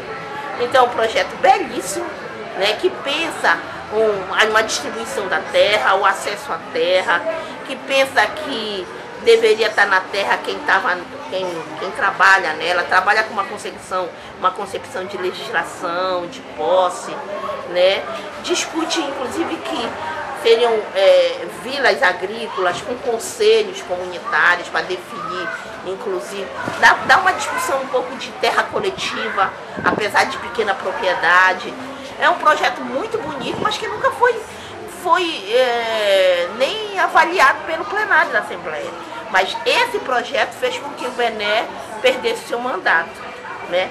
Ele continua discutindo isso, porque eu encontrei uma documentação de 79, ele vai dar já depois, vocês sabem que ele foi preso, perdeu o mandato, perdeu o direito de advogar, sobreviveu advogando, fazendo peças, mas não podia assinar, né?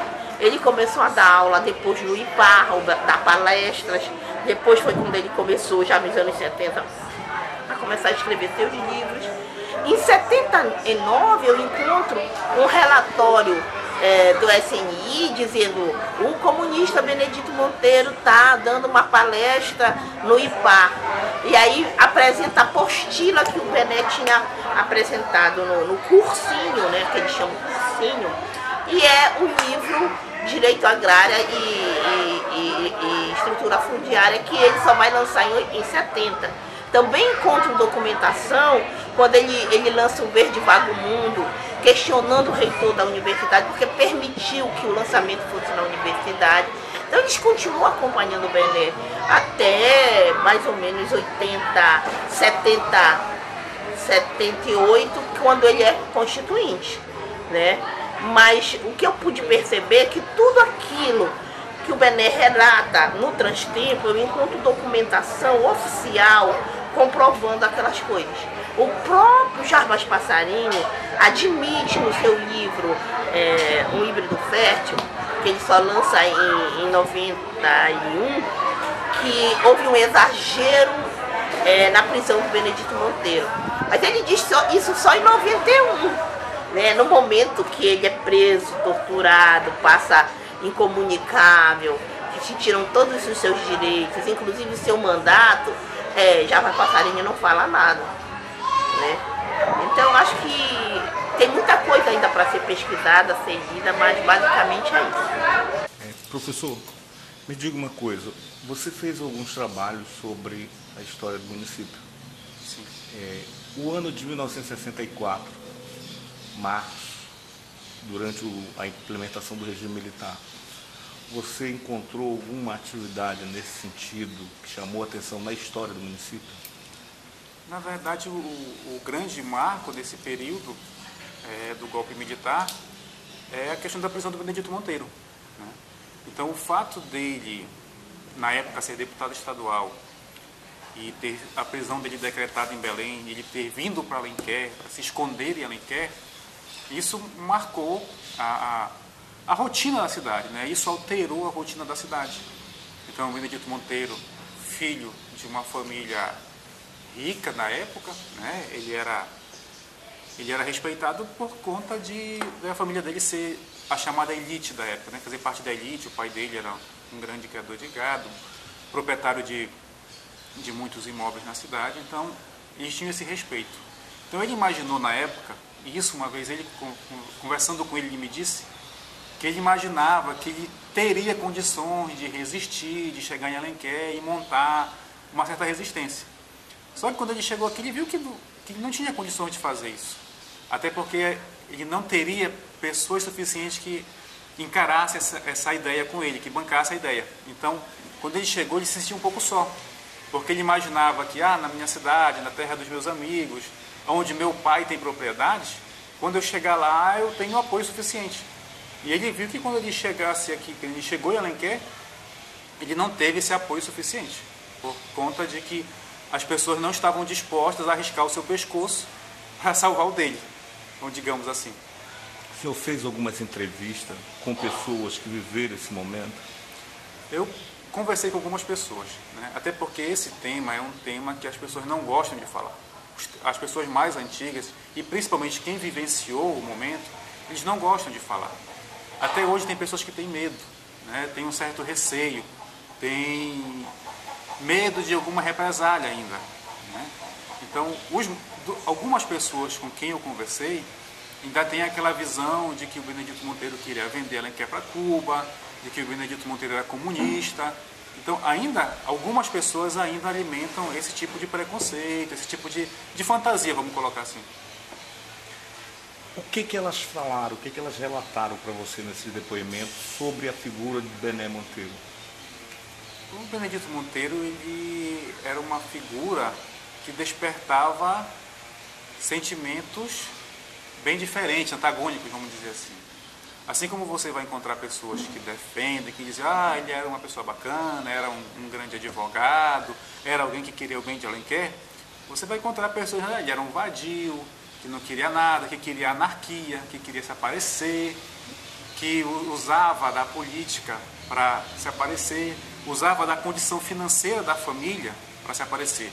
Tem uma passagem da vida dele, que inclusive ele relata no livro Transtempos, que ele gostava de tomar banho na frente da cidade, só de cirola, ele com a mulher dele.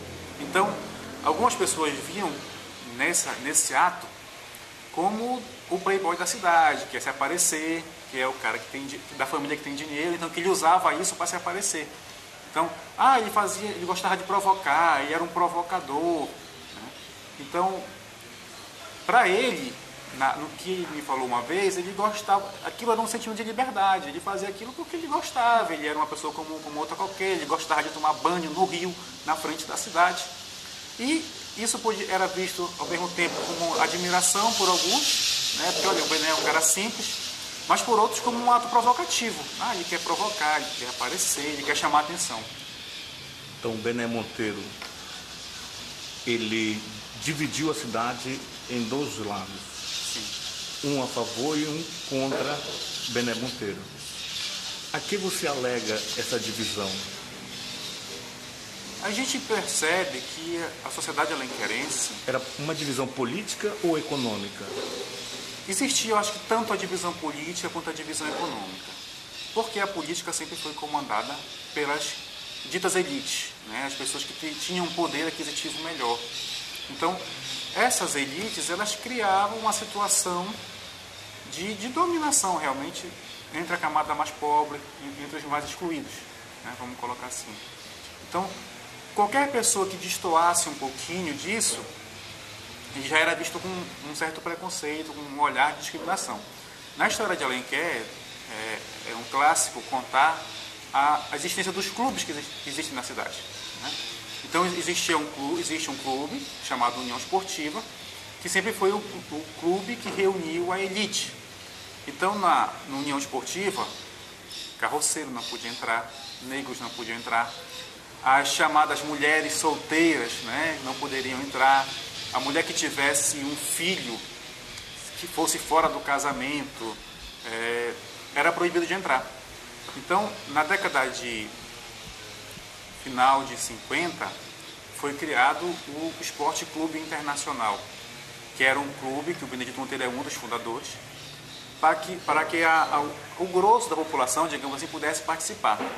Embora tenha sido um clube criado, de certa forma, também por um grupo de elite, mas ele era um clube mais aberto. Então, o Benedito Monteiro é um dos fundadores do Internacional, e é a partir daí que os negros, inclusive os negros que jogavam bola na União, eram proibidos de frequentar a União. Então, é a partir daí que vai existir um clube para o povo. Então, o Benedito Monteiro é um dos fundadores, tem Paulino Dias, tem outras pessoas que contribuíram na fundação desse clube. Então, a partir daí já começa a haver algumas divisões na sociedade, né? Porque vai ter o clube da elite e o clube do povão. Você consegue perceber um viés comunista no Internacional? Alega-se que o hino do Internacional tem forte influência da Internacional Comunista, inclusive no símbolo, de um modo geral, da Internacional Comunista. Consegue ver isso? Essa influência ela tem, mas ela é muito sutil. No hino da Internacional Comunista e o hino do Internacional, você já fez essa comparação? Não, fazer a comparação não fiz, né? Mas uma vez eu conversando com o Bené, eu tive a oportunidade de conversar com o Benedito Monteiro 3 vezes, né? Eu não o conhecia, eu o conheci em 2005, né? Quando ele teve um tempo ausente de Alenquer, e em 2005 ele veio lançar um livro. Então, de 2005 até a data da morte dele, eu ainda encontrei com ele 3 vezes. E uma vez na casa dele em Belém. E eu perguntei para ele se tinha algo de comunista no Internacional. Se na origem, se na ideia, na concepção da ideia tinha algo de comunista. E ele já não soube mais dizer com certeza, né? Ele disse, deve ter alguma coisa, mas agora eu já não me recordo muito bem e tal. Mas se existe essa ideia comunista, se existe esses símbolos, eles foram colocados por ele de maneira sutil. Não existia na época essa consciência das pessoas que estavam participando. Se as semelhanças devem existir, alguma situação. Inclusive o nome eu perguntei para ele, por que Internacional? E aí ele também já não soube mais me dizer com certeza. Ele disse, olha, já faz muito tempo, já tem 50 anos, mas acho que deve ter alguma coisa, ele já não soube mais me falar com tanta certeza, com tanta propriedade. Num dado momento ele alega que era em relação ao Internacional do Rio Grande do Sul. Não, ele me disse que não teria, ele disse que talvez não. Ele, como eu falei, na última vez, nas vezes que eu conversei com ele, já não me deu uma certeza. Ele me disse, olha, eu já não lembro mais o porquê do nome Internacional. Porque o Benedito Monteiro, ele se afastou muito de Alenquer, né? Ele foi forçado a se afastar, vamos dizer assim, né? O que eu percebi que durante muito tempo ele guardou um certo rancor, guardou uma mágoa, digamos assim, porque ele esperava que na época do golpe militar as pessoas saíssem à rua para defendê-lo. Só que, conversando com outras pessoas, o que elas me disseram? As pessoas não tinha como sair à rua, ninguém tinha como enfrentar o sistema. Como é que uma cidade pequena como Alenquer, em que os militares chegaram aqui com tudo, com paraquedista, com lancha, com navio, com tudo. Como que a gente ia bater de frente com isso? Então a população, como não houve assim, esse enfrentamento, que seria algo épico, heróico, né, para a história da cidade, ele de certa forma guardou um pouco de ressentimento. Então você percebe isso inclusive nas obras do Bené Monteiro. No livro Verde Vaga o Mundo, que ele narra um pouco a história dele de maneira indireta, essa questão do golpe militar, em nenhum momento ele cita o nome da cidade. Ele fala que é uma cidade no interior da Amazônia. Então, os primeiros livros da famosa tetralogia amazônica não citam Alenquer. Já no último livro, O Homem-Rio, que é o livro que fecha esse romance amazônico, a cidade de Alenquer já aparece toda hora. Você percebe que ele faz questão de dizer que é Alenquer. Eu sinto assim como uma espécie de uma retratação por antes não ter colocado Alenquer de maneira mais decisiva nessa obra. Na sua opinião, ele tinha consciência do que era comunismo? Ele tinha consciência de que o que ele estava fazendo história? Sim, eu acho que ele tinha plena consciência.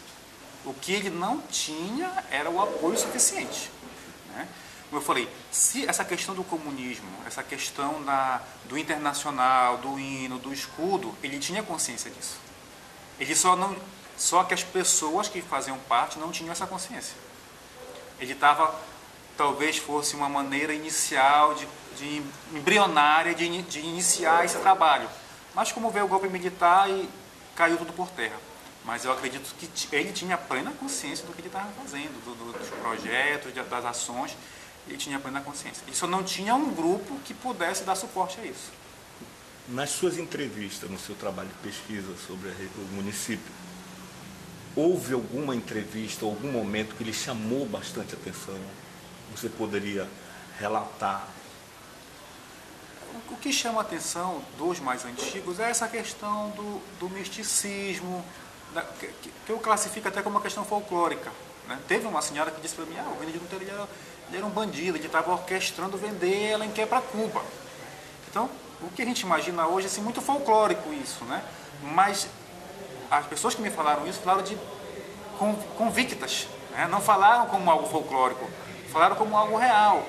Então, as pessoas costumam dizer que ele tinha dinheiro comunista em casa, que ele tinha uma Bíblia de capa vermelha. Então, coisas assim um pouco, que no nosso entender parecem um pouco folclórica, mas que as pessoas que relataram com muita propriedade, com muita certeza, com medo até, com certo medo, né?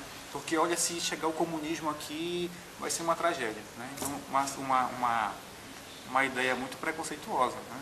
do que seria comunismo. E a figura do Benedito Monteiro, ela é algo muito importante para Alenquer, para o Pará e para a Amazônia como um todo. Mas ainda necessita de um estudo mais aprofundado, ainda necessita buscar esses elementos e fazer essas ligações, né? Deve ter muita informação que ainda está oculta, que ainda não foi devidamente explorada. As próprias obras do Benedito Monteiro, elas precisam ainda de uma leitura mais atenta, de ver mensagens que possam estar discretamente colocadas. Então, falta um estudo mais delicado, vamos dizer assim. Às vezes a gente só busca o óbvio, aquilo que está na cara, né? Mas é preciso que se perceba isso. O que eu posso falar do Benedito Monteiro, do pouco contato que eu tive com ele, eu já o conheci nos seus últimos 3 anos de vida, é que ele era aquele camarada que estava tentando voltar às origens, desesperadamente.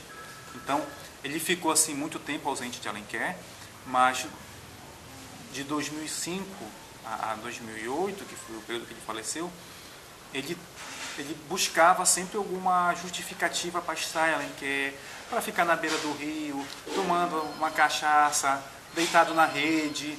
Então, o que eu senti nele foi assim, uma tentativa de retornar às origens, tentar reviver aquele passado, de poder, digamos assim, como uma criança andar descalço pela rua, sem compromisso, sem obrigações. Então, eu senti muito isso nele. Aquele desejo de voltar, aquele desejo de tentar reviver, de voltar às origens. Ele que durante a vida dele correu atrás de tanta coisa, vamos dizer assim, né? Como todos nós corremos atrás de de uma estabilidade financeira, atrás do prestígio social, mas ele estava naquele momento, nos últimos 3 anos de vida, querendo ser o Bené de Alenquer, digamos assim.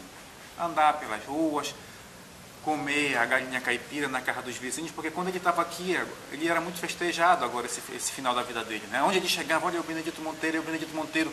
Então vai ver que o que ele buscou durante tanto tempo, era esse reconhecimento que ele não teve, agora no final da vida ele teve, né?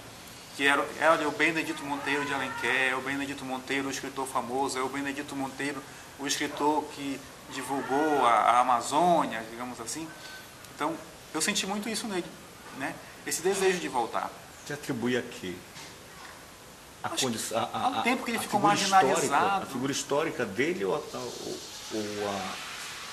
condição política? Não, a condição política agora não influenciava mais em nada. Agora não existia mais a questão política, né?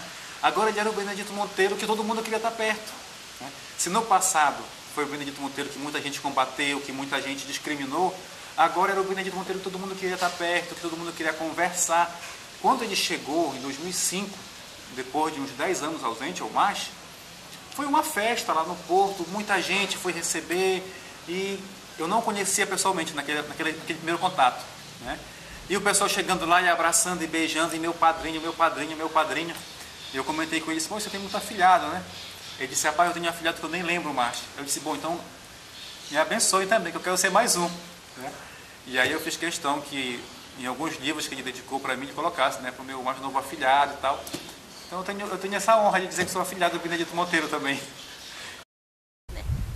E ele que apresentou o projeto na Câmara, solicitando esse espaço aqui, que aqui é a Praça Belarmino Bente de Souza, que é homenagem ao intendente Belarmino Bente de Souza.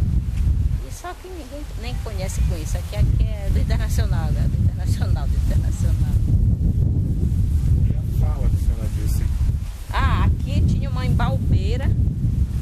Nessa primeira vez que eles saíram expulsos lá do União, porque a fofoca lá no União começou, porque o Benedito Monteiro, e aí pegando a fala do seu grupo pai, dizendo que ele gostava de andar com pobre, já andava rodeado de pobre.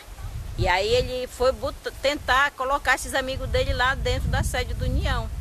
Só que a elite lá não deixou, não permitiram. Aí ele disse, não, então se meus amigos não entram, eu também não vou entrar, eu vou ficar do lado de fora.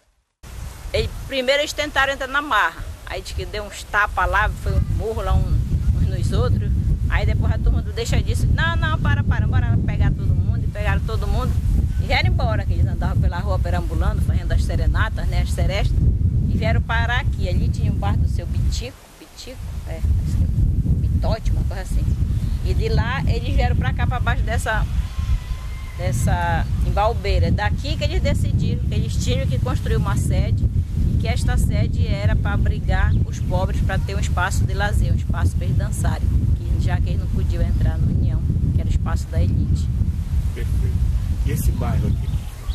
Esse bairro aqui é o bairro da Luanda, né? Foi o bairro que se formou com uma leva de escravos, que veio fugido de Belém, os patrões de lá, dos donos deles de lá. E eles começaram a construir a partir dali, da Travessa 10 de Outubro para cá.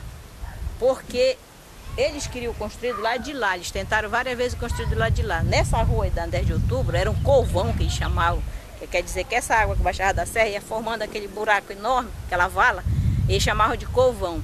Então, na mentalidade da elite branca, eles não queriam que os negros morassem para lá do covão. Eles tinham que morar do covão para cá, que isso aqui tudo era mata, né? Era tudo, não era habitado.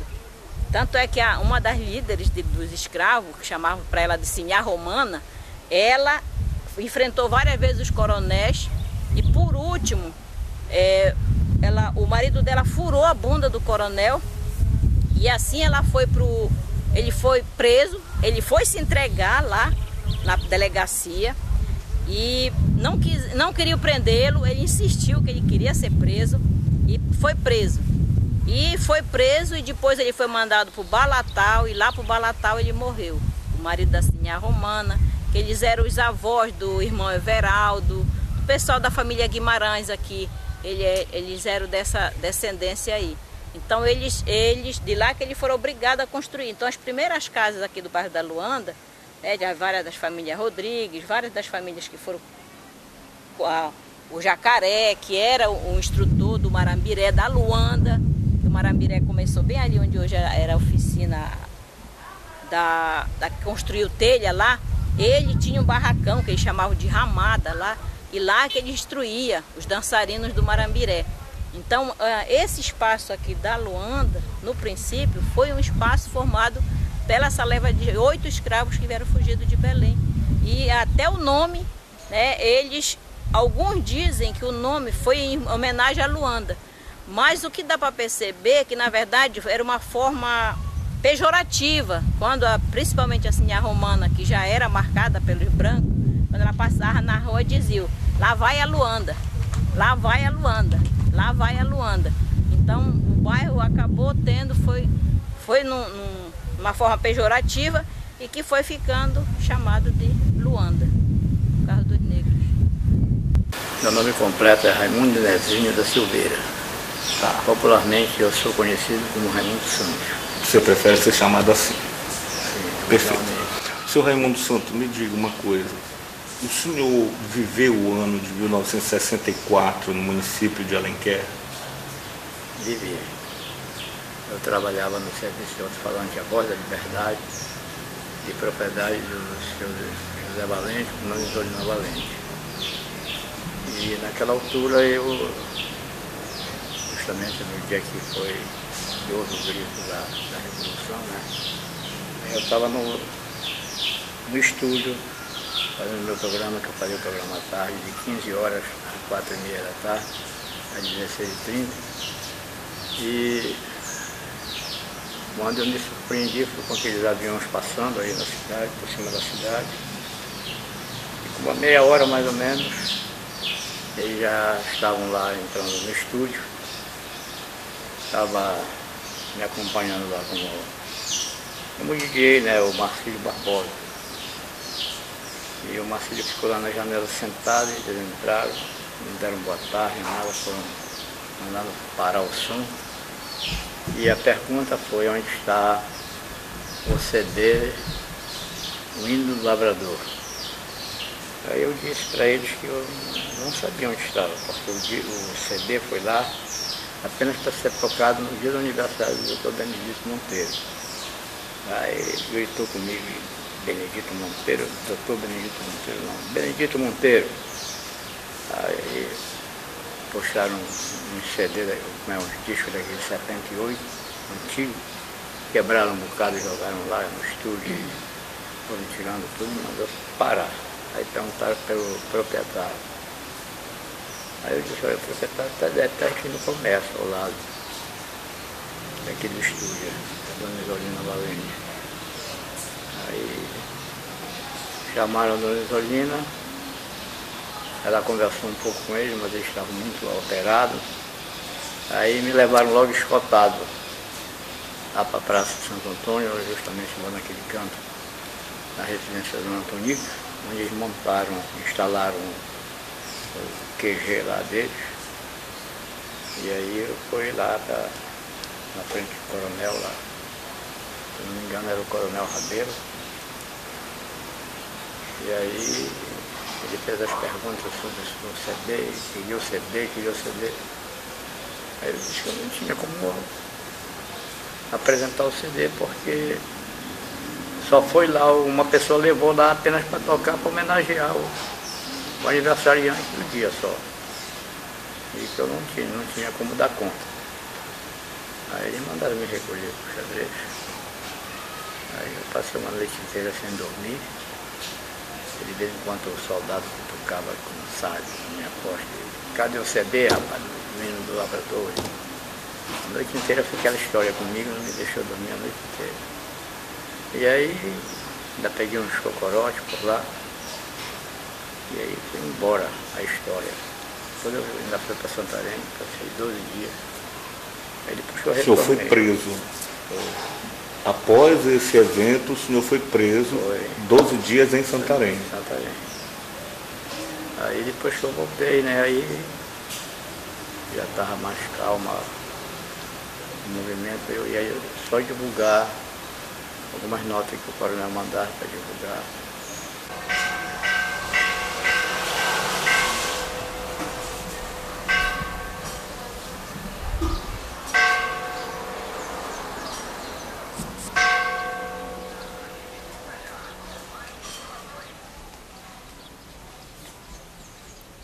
Às 18 horas do dia 26 de dezembro de 2015, Igreja Matriz de Santo Antônio.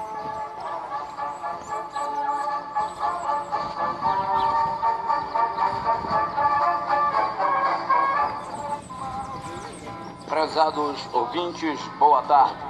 Está no ar o serviço de amplificação de som A Voz da Liberdade, a pioneira dos grandes e bons acontecimentos, que passa a apresentar o seu programa vespertino habitual. Em Alenquer são precisamente 15 horas e nós passamos a apresentar o nosso primeiro número musical dedicado aos nossos ouvintes dos 4 cantos da cidade.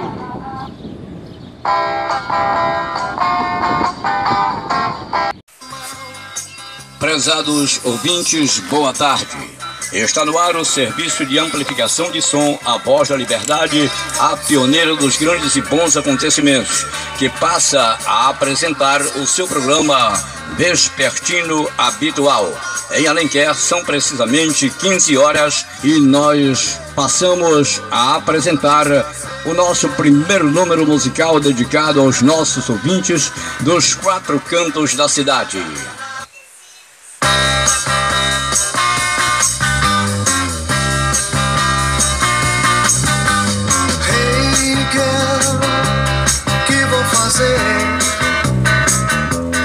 Não sei viver longe de você. Casa Libanesa de Anis J. Gantus. Compra e venda de todos os produtos da nossa região. Juta, castanha, cumaru, balata e todos os artigos que você tem para vender. Venha consultar preço na Casa Libanesa de Anis J. Gantus, bem aqui no centro da cidade.